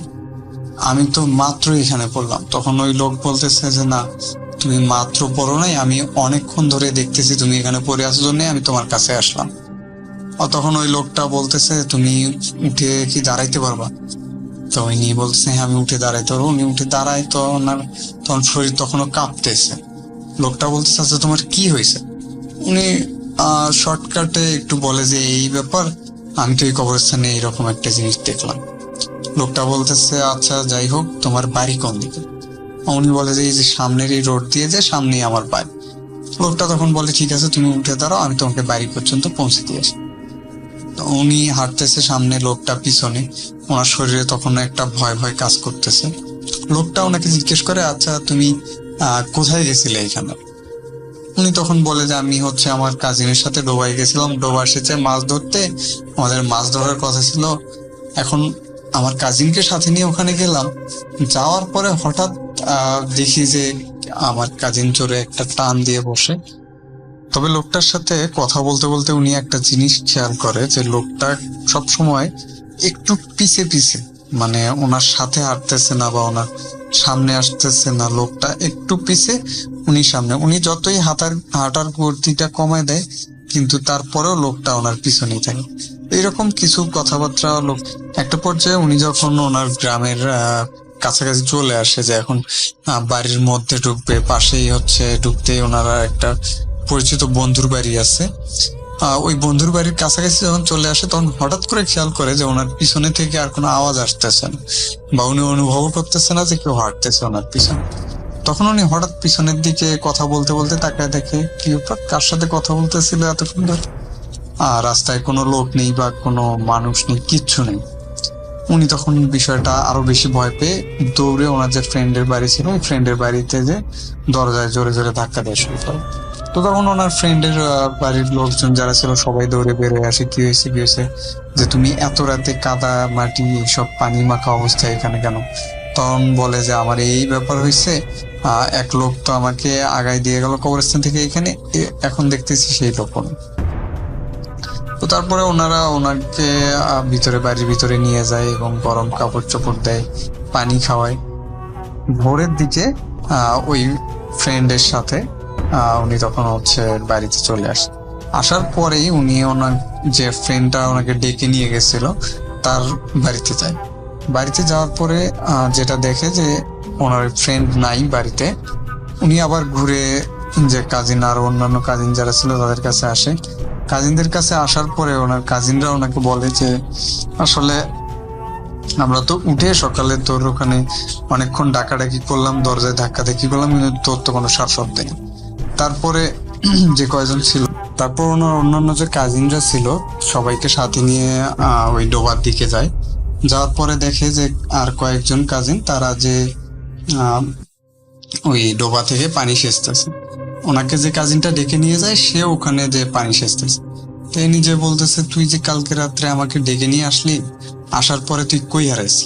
তো বলতেছে আমি তোকে কালকে কই ডেকে নিয়ে আসলাম, আমরা তো কয়েকজন মিলে তোকে যে ডাকলাম, তোকে ঘরে দরজায় অনেক জোরে ধাক্কা ধাক্কিও করলাম, কিন্তু তোর তো কোনো সারা শব্দ পেলাম না পেয়ে আমরা পরে চলে আসলাম। আসার পরে এখানে এসে দেখি যে এখানে হচ্ছে একটা হোঁচা এবং দড়ি লাগানো অবস্থায় পড়ে আছে, আবার পানা পরিষ্কার করা, আবার পানিগুলো ওই জমিতে অনেকটা তুলে দেয়া। আমরা ভাবলাম হয়তো কেউ চুরি করে মাছ ধরতে আসছিল নাকি রাত্রে, আমরা আরো এটা ভাবতেছি। তোকে তো খুঁজে পাইলাম না, তোকে বাড়িতে যে নক করলাম কিন্তু তুই তো ঘুম থেকে উঠলিও না, বেরো হইলি। তারপরে আমরাই চলে আসলাম যে আমরা যে আপাতত সেচ শুরু করি, তারপরে হচ্ছে তোরা আসলে মাছ ধরি। তো ইনি তখন ওই জিনিসটা আসলে উনি যখন ঘটনাটা আমার সাথে শেয়ার করে, তারপর উনি বলে যে আমি ঘটনাটা অনেক হুজুরের সাথে শেয়ার করছি যে আসলে আমাকে সেদিন কে ডেকে নিয়ে গেছিল মাছ ধরতে, আমাকে ওইখানে বা ঠেসে ধরলো কি কাদার মধ্যে, আবার ওই লোমস জিনিসটা কি ছিল, আমি যে রেন্ট্রি গাছের ওখানে এসে পড়ছিলাম, ওই রেন্ট্রি গাছে যে লাশ ঝুলতে দেখলাম আমি, এটাই বা কি ছিল, আবার কবরস্থানে লাশ দেখলাম, আমাকে একজন লোক আবার পার করে দিয়ে গেল কবরস্থানটা, বাড়িতে রেখে গেল, এই লোকটা কে ছিল। মানে এই প্রশ্নগুলোর জবাব উনি অনেককেই ঘটনাটা শেয়ার করছে, কারোর কাছ থেকেই উনি কোনো সঠিক ব্যাখ্যাটা পায়নি। উনি যেটা বলে যে তারপরে আমার 3-4 দিন প্রায় জ্বর ছিল, এরপরে আস্তে আস্তে আমি সুস্থ হয়ে যাই, কিন্তু আমি এই ঘটনাগুলোর ব্যাখ্যা এখনো পাইনি। উনি আমাকে যেটা বলে, তা আমার কাছে উনি ঘটনাটা শেয়ার করে পর বলে যে এটা ঘটনাটা আসলে কতটা ভয়ের, এইটা হচ্ছে যিনি ঘটনাটা ফেস করে তিনি আসলে বুঝতে পারে যে একটা নির্জন জায়গায় লাশ ঝুলতে দেখতেছে এরকম ঘটনা। অনেকগুলো প্রশ্নের উনি কোনো উত্তর পায়নি এবং এরপর থেকে ওনার সাথে আর কোনো ভৌতিক ঘটনা বা এরকম কিছু ঘটনা কোনোদিন ঘটেনি। এটাই লাস্ট ছিল এবং এটাই প্রথম ছিল। তো যাই হোক, আজকের মতো ঘটনা এই পর্যন্তই। আমি আসলে একটা ঘটনা লিখে আপনাদের পাঠাবো, এই ঘটনাটা লিখতেছি আমি, অন্য একটা ঘটনা যেটা একটা গ্রাম কেন্দ্রিক ঘটনা হবে। আপনারা যেহেতু গ্রামের ঘটনাগুলো বেশি পছন্দ করেন, তো একটা স্পেশাল ডেতে আমি ঘটনাটা শেয়ার করব। আসলে আমার নিজের জন্য স্পেশাল ডে, তো এই জন্য আমি হচ্ছে ওই ঘটনাটা লিখতেছি। খুব দ্রুতই আপনারা পেয়ে যাবেন ঘটনাটা, আশা করতেছি লেখা শেষ হইলে। যাই হোক, সবাই ভালো থাকবেন। এখনো মানুষের মাঝে চিঠি দিয়ে কমিউনিকেশন ব্যাপারটা রয়েছে। তো চিঠিতে আমরা কি লিখতাম? প্রিয় মামা, খালা, কেমন আছেন, আশা করি ভালো আছেন, ইত্যাদি কথা লিখে তারপর নিজের প্রয়োজনীয় অপ্রয়োজনীয় নানা বিষয় উল্লেখ করে সবশেষে ইতি আপনারই, আদরের, স্নেহের বা শ্রদ্ধেয়, এরকম কিছু লিখে আমরা সেই ফিনিশিংটা টানতাম। সেই চিঠি আজ একরকম বিলুপ্তির পথে, কিন্তু তারপরও একটা আনন্দের বিষয় যে আপনারা এখনো সেই চিঠি দেওয়া কন্টিনিউ করে যাচ্ছেন প্রিয় রাসেল ভাইয়ের কাছে।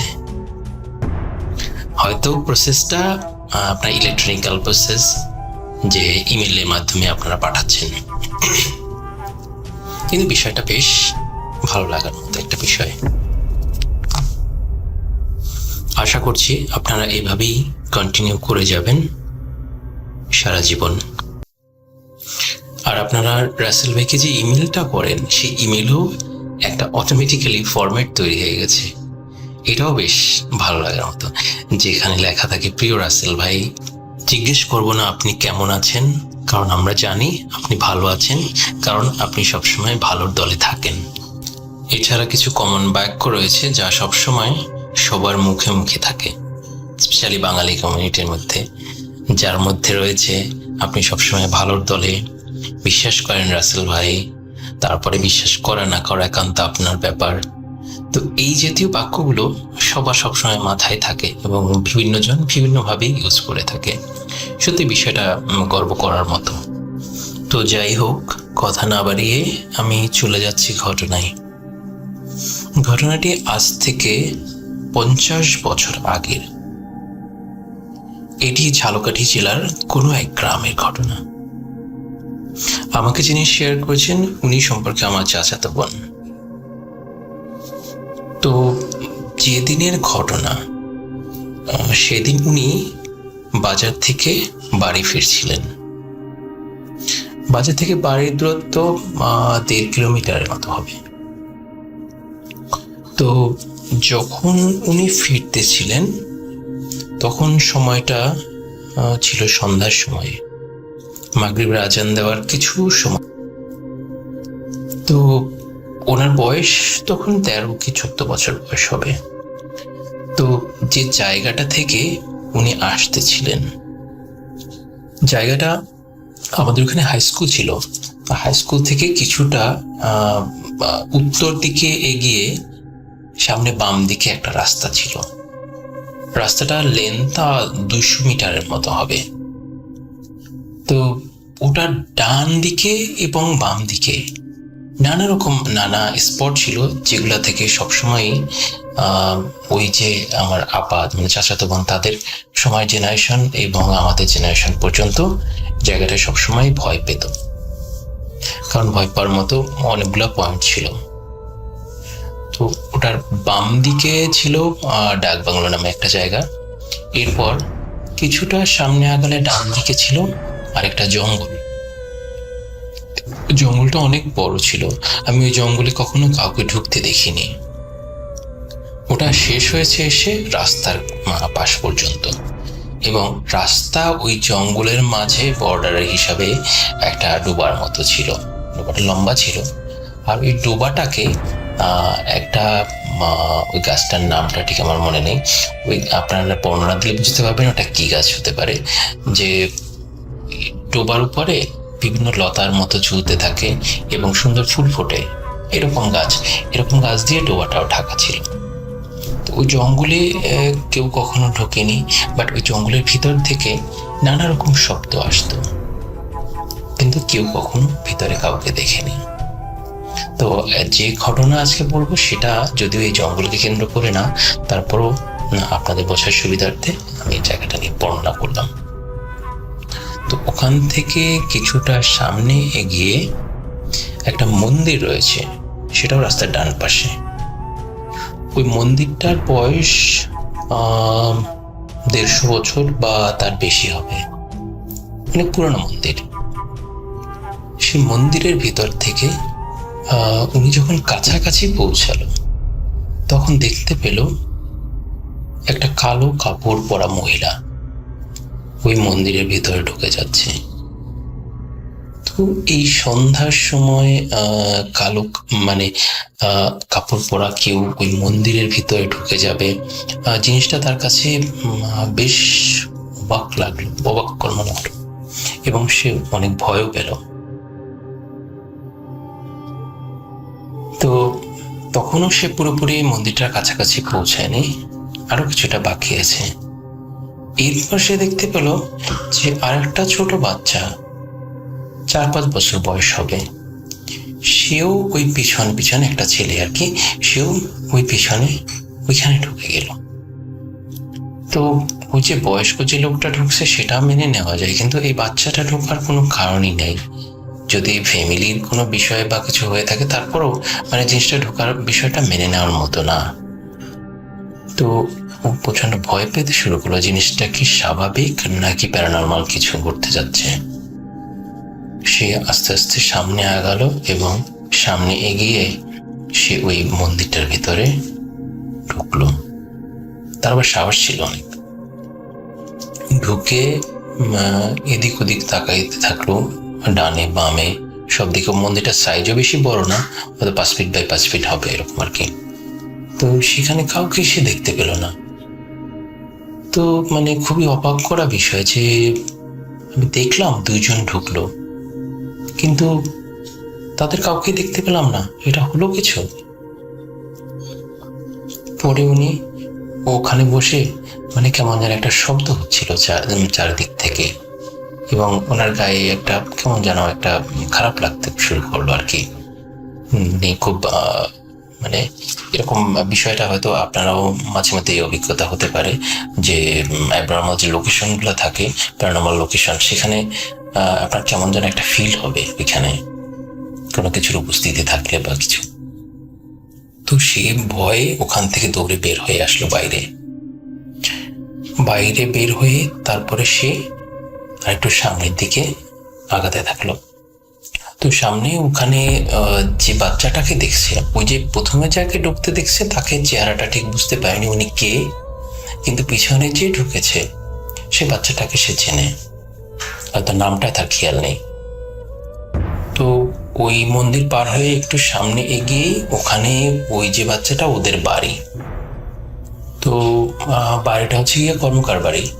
ওইখানে এসে বাড়িতে ঢুকে যায়, কারণ সন্ধ্যার সময় এরকম একটা দৃশ্য দেখছে, ওর কাছে জিনিসটা স্বাভাবিক বা অস্বাভাবিক জিনিসটা বোঝার জন্য ওই বাড়ি থেকে সে কনফার্ম হতে চাচ্ছে, এবং একরকম আশ্রয়ের বিষয় আর কি। তো ওইখানে গিয়ে ওই বাড়িতে ঢুকে সে একটা দরজায়, 3-4টা ঘর ছিল ওখানে, তো একটা দরজায় সে নক করার পরে ভিতর থেকে বের হয় একজন, জিজ্ঞেস করে কি ব্যাপার, তুমি ওই বাড়ির মেয়ে না? যে বাড়ির আর কি আমাদের বাড়ি করে সবাই চেনে আর কি। তো উনি বললো যে হ্যাঁ আমি ওই বাড়ির, আমি একটু আগে আপনাদের ওই যে মন্দির আছে না, ওই মন্দিরের সামনে দিয়ে যখন আসছিলাম তখন দেখলাম 2 জন মানুষ, একজন বাচ্চা এবং আরেকজন একটু বয়স্ক লোক, সে মন্দিরের ভিতরে ঢুকে গেছে। কারণ বাচ্চাটা, আপনাদের ঘরে একটা ছেলে আছে না, কি যেন ওর নাম? ওরা বললো যে কে, বিমল? বললো হ্যাঁ বিমল। তো বিমল কোথায়? তো ঘর থেকে বললো বিমল তো ঘরেই আছে। ডাক দিল এই বিমল। তো বিমল ঘর থেকে বের হয়ে আসলো। এখন উনি বাচ্চাটাকে দেখে ওনার খুবই খারাপ লাগতেছিল যে এমন সিচুয়েশন যে বাচ্চাটা এখানে দেখলেও বিষয়টা স্বাভাবিক লাগবে না, না দেখলেও বিষয়টা তার কাছে স্বাভাবিক না, ফিক্রিলিয়ার একটা ব্যাপার। তো উনি বললো যে ওকে দেখেছি আমি ওই মন্দিরের ভিতরে ঢুকতে। তো বললো তুমি কি মন্দিরের ভিতরে ঢুকেছিলে? তো আপা বললো হ্যাঁ আমি ঢুকেছিলাম। কেন? বলে তুমি জানো না ওই মন্দিরের বিষয়ে, মন্দিরের সমস্যা আছে, ওইখানে আর কখনো ঢুকবা না এরকম। ঠিক আছে, ওখানে নানাজন নানা জিনিস দেখছে। এখানে এর অনেক আগে এখানে ঝামেলা ছিল কিছু। তো এখান থেকে যাওয়ার সময় সবসময় সাবধানে যে সন্ধ্যার সময় যাচ্ছে কেন। তো বললো কারণ আর কি, এক্সপ্লেন করলো যে কারণে সন্ধ্যায় যাচ্ছে। এরপরে সে ওই বাড়ি থেকে রাস্তায় আসলো। রাস্তা থেকে ওখানে আরেকটা পুল ছিল, পুলটা এখন নেই, ওটা সরিয়ে নেওয়া হয়েছে এবং রাস্তাও এখন আমাদের এদিকের সাইডে, অন্য একটা সাইডে হসপিটালের কাছে নিয়ে আসা হয়েছে আর কি। তো এই ছিল আসলে ব্যাপারটা। আমাদের ওই জায়গাটায় আরো অনেক স্পট রয়েছে যেখানে নানা রকম ঘটনা আছে। এর আগে আমি শেয়ার করেছিলাম আমাদের ওখানে যে জমিদার বাড়িটা রয়েছে সেখানকার ঘটনা নিয়ে, ওখান থেকে যে নুপুরের শব্দ পাওয়া যায় রাতে, এবং এই নিয়ে ইন্টারনেট সার্চ করলে সেখানে অনেক তথ্য পাবেন, ওই যে জমিদার বাড়ির ঘটনাটা। ঠিক আছে, তো এই ছিল আমার ঘটনা। জানি না আপনাদের কেমন লেগেছে। সবাই ভালো থাকবেন। আমি বলছি আসসালামু আলাইকুম।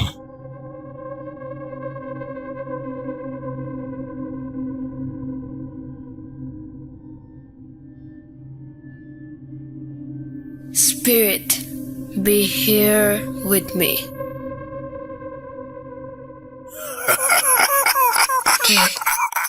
কে তুমি? Bhoot.com. The fear returns with Russell.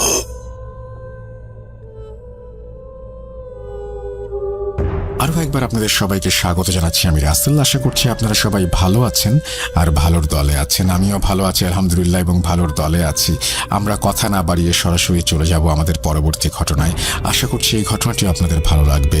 এবং আজকে একটা নতুন যাত্রা শুরু করেছি আমরা, যে যাত্রাতে আপনারা আমরা এই নতুন একটা যাত্রার শুরু বলতে পারবো কিনা যে আমি ঠিক জানি না। আমরা ঠিক একটা সময়ের মধ্যে দিয়ে যাচ্ছি। এই সময়টায় আপনাদের চারপাশে থাকাটা খুব বেশি দরকার, আপনাদের সবাইকে খুব বেশি প্রয়োজন। সেই প্রসঙ্গে আমরা পরে ফিরে আসবো। এখন আপাতত আমরা ঘটনায় চলে যাই। চলুন কথা না বাড়িয়ে সরাসরি যাওয়া যাক ঘটনায়।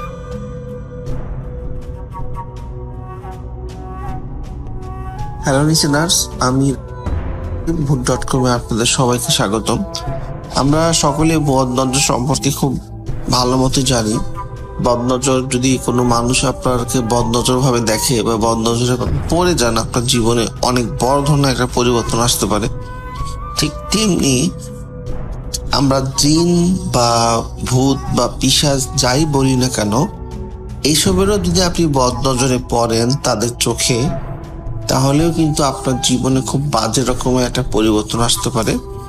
তো আমি এই জিনের বদনজর সম্পর্কে আপনাদের আজকে একটা ঘটনা শেয়ার করব, যেটা আমি এক আপুর কাছ থেকে কালেক্ট করেছি। ওনার নাম হচ্ছে রিপা।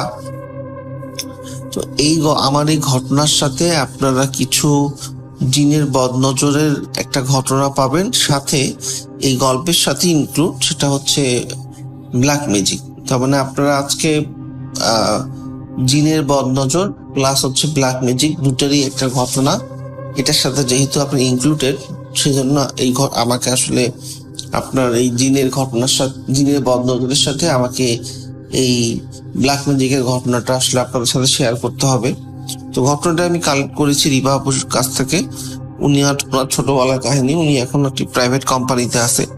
তো ওনার আমাকে যেভাবে ঘটনাটি বলেছে আমি ঠিক সেভাবে আপনাদের কাছে এখন প্রেজেন্ট করব। তো রিপা আপু, উনি যখন ছোট ছিল, ক্লাস 9-10 পরে, ওনার বাবা একজন ব্যাংক কর্মকর্তা। ব্যাংকে চাকরি করার সুবাদে উনি বিভিন্ন জায়গায় ওনার ট্রান্সফার হয়। তো ওনার নওগাঁয় একবার ট্রান্সফার হয়। নওগাঁয় ওনার ট্রান্সফার হওয়ার ফলে উনি নওগাঁ জেলায় ওনার কোনো আত্মীয় স্বজন ছিল না, উনি ভাবে কাউকে চেনেও না। উনি যেদিন ওনার নওগাঁয় ট্রান্সফার হয়, উনি তার কিছুদিন পর নওগাঁ শহরে গিয়ে একটা বাসা খোঁজার জন্য উনি যান নওগাঁয়। তো ওখানে গিয়ে উনি মোটামুটি কম রেঞ্জের একটি বাসা পায়। তো বাসাটা পাওয়ার পর উনি ওনার ফ্যামিলিকে নিয়ে পরের মাসে চলে আসে নওগাঁ জেলায়। চলে আসার পর ওই বাসার 3 তলায় উনি ভাড়া নেয়। উনি ভাড়া নেওয়ার পর ওই বাসায় উঠার পর ওনাদের বেশ কিছু সমস্যা দেখা দেয়। সেই সমস্যাগুলো হচ্ছে যেটা ঘটে সেটা হচ্ছে রিপা আপুর সাথে ঘটে। রিপা আপু ওই বাসায় যখন ওঠে, ওনার উঠার পর থেকে ওনার কেন জানি সবসময় মনে হতো যে ওনার আশেপাশে কেউ একজন আছে, মানে ওনার একটু অস্থির লাগতো, বা ওনার মনে হতো যে উনি একা রুমে একা নেই, উনি ওনার রুমে ওনার সাথে কেউ আছে। তো বাসাটা মূলত 3 রুমের বাসা ছিল। ওনারা রিপার বাবা মা এক রুমে থাকতো, রিপা আপু এক রুমে থাকতো, আর ওনার ছোট ভাই ছিল। ওনার ছোট ভাই মাঝে মাঝে ওনার সাথে থাকতো, আবার মাঝে মাঝে পাশের রুমেও থাকতো। একদিন এরকম রিপা আপু ঘুমিয়ে আছে, আনুমানিক রাত 2টা বা 2:30 বাজবে। হঠাৎ করে ওনার ঘুম ভেঙে যায়। উনি ঘুম ভেঙে গিয়ে যেটা দেখে যে একটা মানুষ আকৃতির একটা শেপ, দেখতে অনেকটা মানুষের মতোই, বাট এটা মানুষ না, এটা এক ধরনের জিন। ওনার হচ্ছে ওই জিনটার হাত পা শরীরের সবকিছুই আছে, বাট মাথা নেই। আর সবচেয়ে এখানে ভয়ঙ্কর ব্যাপারটা হচ্ছে যেটা রিপা আপু দেখতেছে, যে ওনার হাতে একটা মাথা, এবং এই মাথাটা হচ্ছে রিপা আপুর মাথা। মানে উনি ঘুম ভেঙে দেখতেছে যে ওনার মাথা আরেকজনের হাতে আছে, তাও যে মানুষটার হাতে আছে সেই মানুষটার আবার মাথা নেই। তো এটা দেখে উনি প্রচন্ড ভয় পায়। উনি সাথে সাথে চিৎকার দিয়ে ওঠে। চিৎকার দিয়ে দেওয়ার সাথে সাথে ওনার বাসা থেকে, ওনার পাশের রুম থেকে ওনার বাবা মা চলে আসে, ওনার ছোট ভাই চলে আসে। চলে এসে যখন জিজ্ঞেস করে, বলে যে আমি এরকম একটা জিনিস দেখেছি, যে একটা মানুষ আমার সামনে দাঁড়িয়ে আছে, কিন্তু ওনার মাথা নেই, কিন্তু ওনার হাতে যে মাথাটা আছে, ওরা 2 হাত দিয়ে একটা মাথা ধরে আছে, সেই মাথাটা হচ্ছে আমার মাথা, প্লাস আমার কোনো বডি ওখানে ছিল না, শুধু আমার মাথাটাই ছিল না হাতে। পরে ওনার আসলে বাবা সান্ত্বনা দেয় যে এরকম তুমি নতুন জায়গায় আসছো, হয়তোবা রাতে কোনো মুভি বা কোনো কিছু দেখছো তুমি, এই জন্য তোমার এটা তুমি কল্পনা করছো, এটা তুমি স্বপ্নে দেখছো।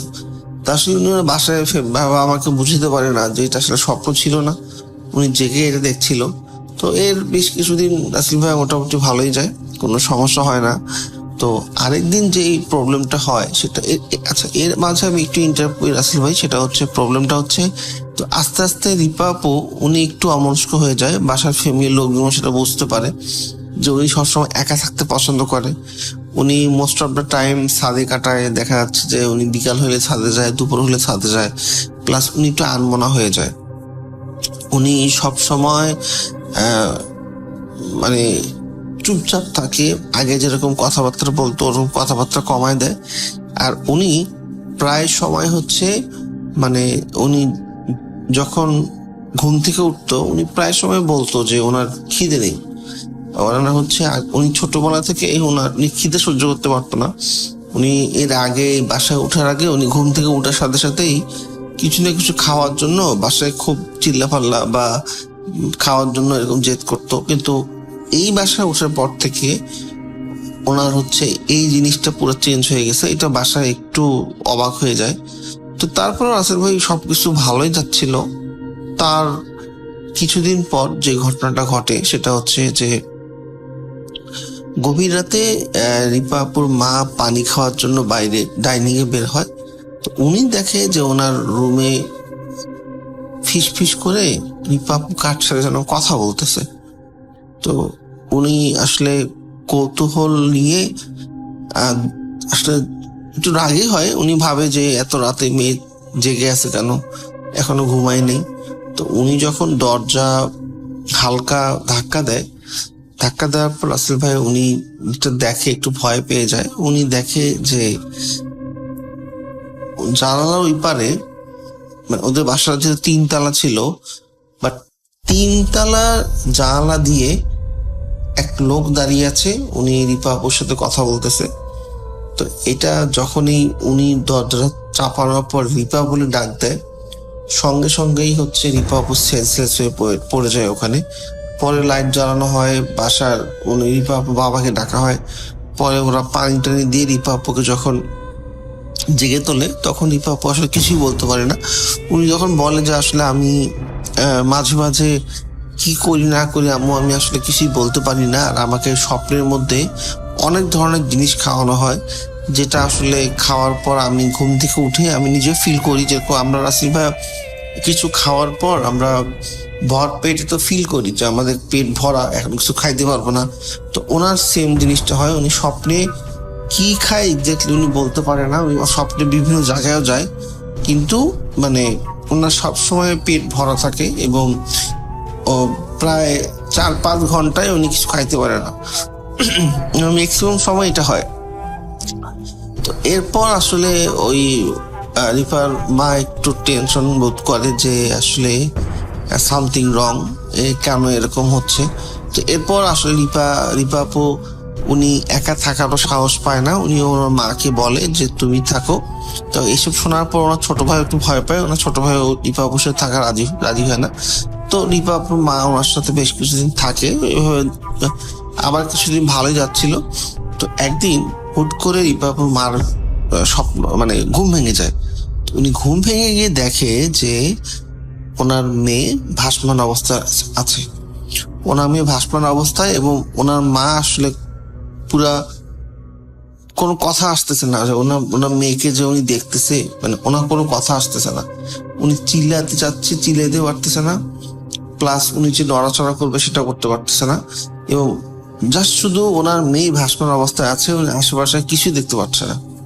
তো রাসেল ভাইয়া এটা যদি স্বপ্নেও হইতো তাহলে দেখা যাচ্ছে যে উনি ভাবতো যে হয়তো স্বপ্ন দেখছে, কিন্তু উনি প্রায় 1-2 মিনিট এরকম দেখছে যে ওনার মেয়ে ভাসমান অবস্থায় আছে।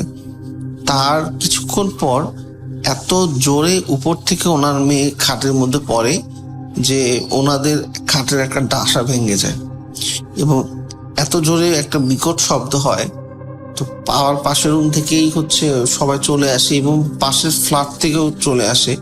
ওনার মেয়ে কিন্তু খুব একটা ওজন ছিল না, অনেক পাতলাই ছিল ওই সময় রিপা আপু, কিন্তু এত জোরে শব্দ হয় মনে হচ্ছে যে আপনার প্রায় 200-250 কেজির কোনো কিছু একটা জিনিস খাটে পড়ছে।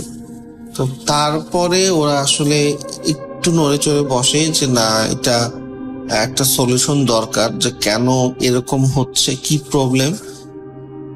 এর মাঝে রিপা আপুর বাবা আশেপাশের দোকান বা বিভিন্ন লোকের সাথে আস্তে আস্তে যেহেতু পরিচয় হয়, কমিউনিকেশন হয়, ওনাদের সাথে আস্তে আস্তে কথাগুলো শেয়ার করে।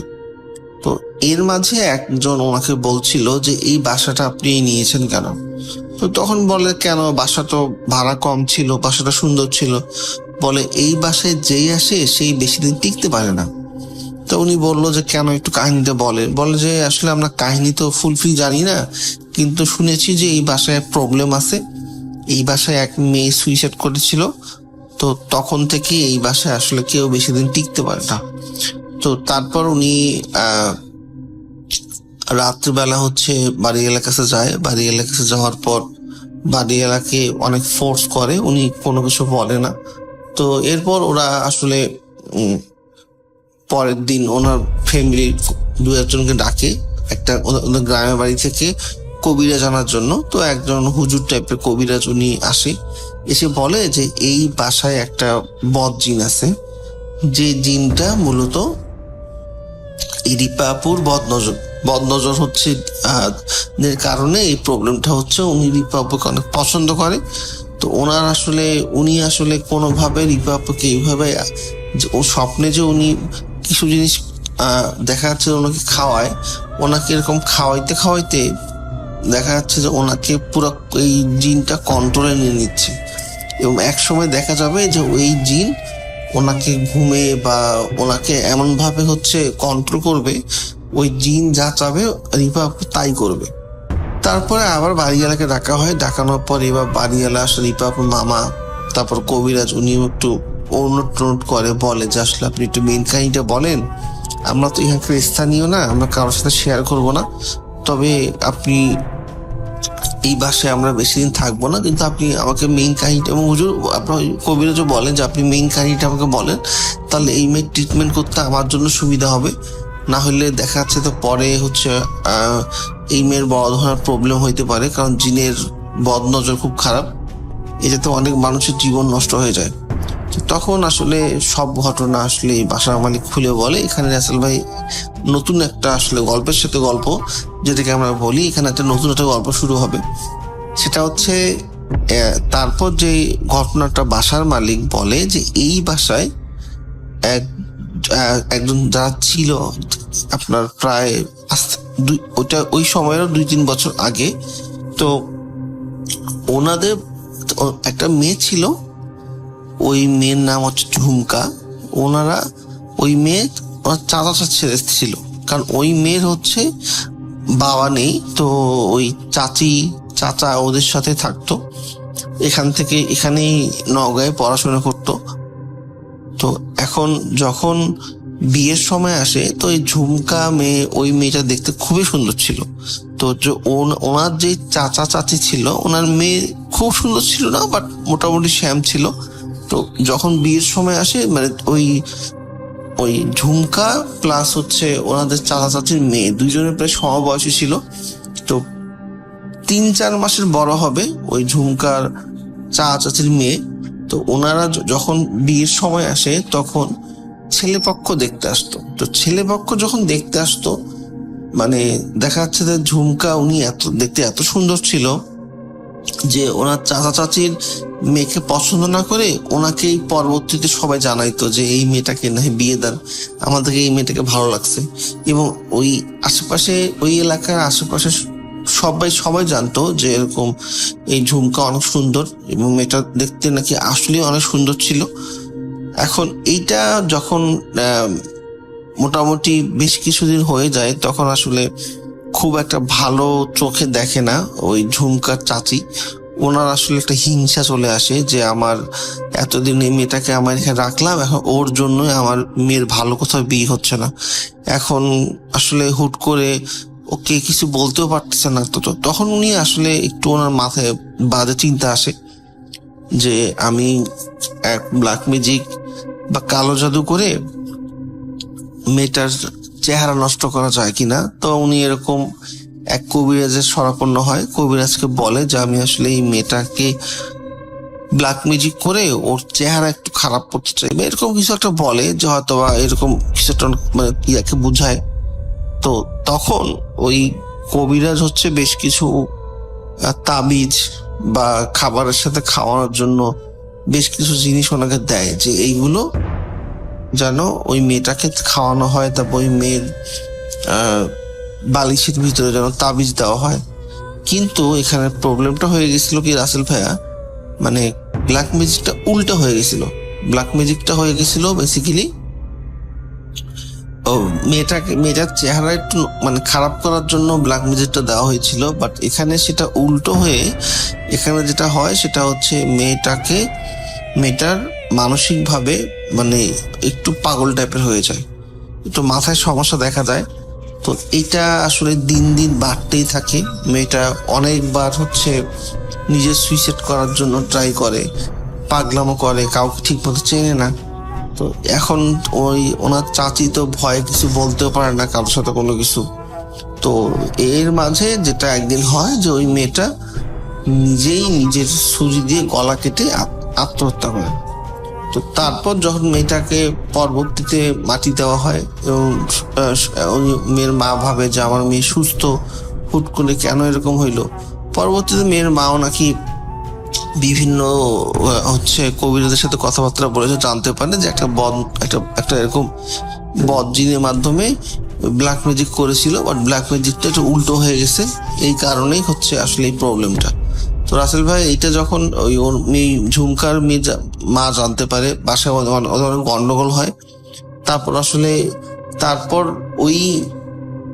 ওইটার পর থেকেই ওদের বাসায় আসলে সমস্যা দেখা যায়। এবং এই সমস্যাগুলোর জন্য আগে যারা ছিল, যাদের ওই ঝুমকার চাচা চাচি, ওরাও আসলে পরে থাকতে পারে না, বাসাটা ছেড়ে দেয়। এবং তখন থেকেই আসলে মূলত এই বাসায় সমস্যা, এই বাসায় কেউ এসে ঠিক মতো আসলে টিকতে পারে না। কারণ ওই যে ঝুমকার চাচি যে ব্ল্যাক ম্যাজিক করেছিল, ওইটা একটা বদ জিন ছিল। ওই বদ জিনটা পরবর্তীতে এই বাসা থেকে আর কোনোভাবে যায় না। তো উনি ওই বাসার মধ্যে ওই বদজিনটা স্টে করে, এবং যখনই কোনো বাচ্চা বা মেয়ে মানুষের কোনো কেউ এখানে ভাড়া নেয়, কম বয়সী মেয়ে বা বাচ্চা, ওই বদজিনটা বদনজরে পড়ে যায়। এবং বিভিন্নভাবে, কারণ ওই বদজিনটার কাজে ছিল বিভিন্নভাবে বিভিন্ন মানুষকে ওনার নিয়ন্ত্রণে নিয়ে এসে সুইসাইড করানো। তো তারপর এইগুলো শোনার পর আসলে রাসেল ভাই ওরা আর থাকে না, ওরা আসলে অন্য কোথাও চলে যায়। তো পরবর্তীতে অনেক দিন, প্রায় 2-3 বছর আপুকে ট্রিটমেন্ট করানো হয়, ওই রিপা আপুকে ট্রিটমেন্ট করানোর পর এখন উনি আলহামদুলিল্লাহ ভালোই আছে। তো এই ছিল আমার ঘটনা। ধন্যবাদ সবাইকে।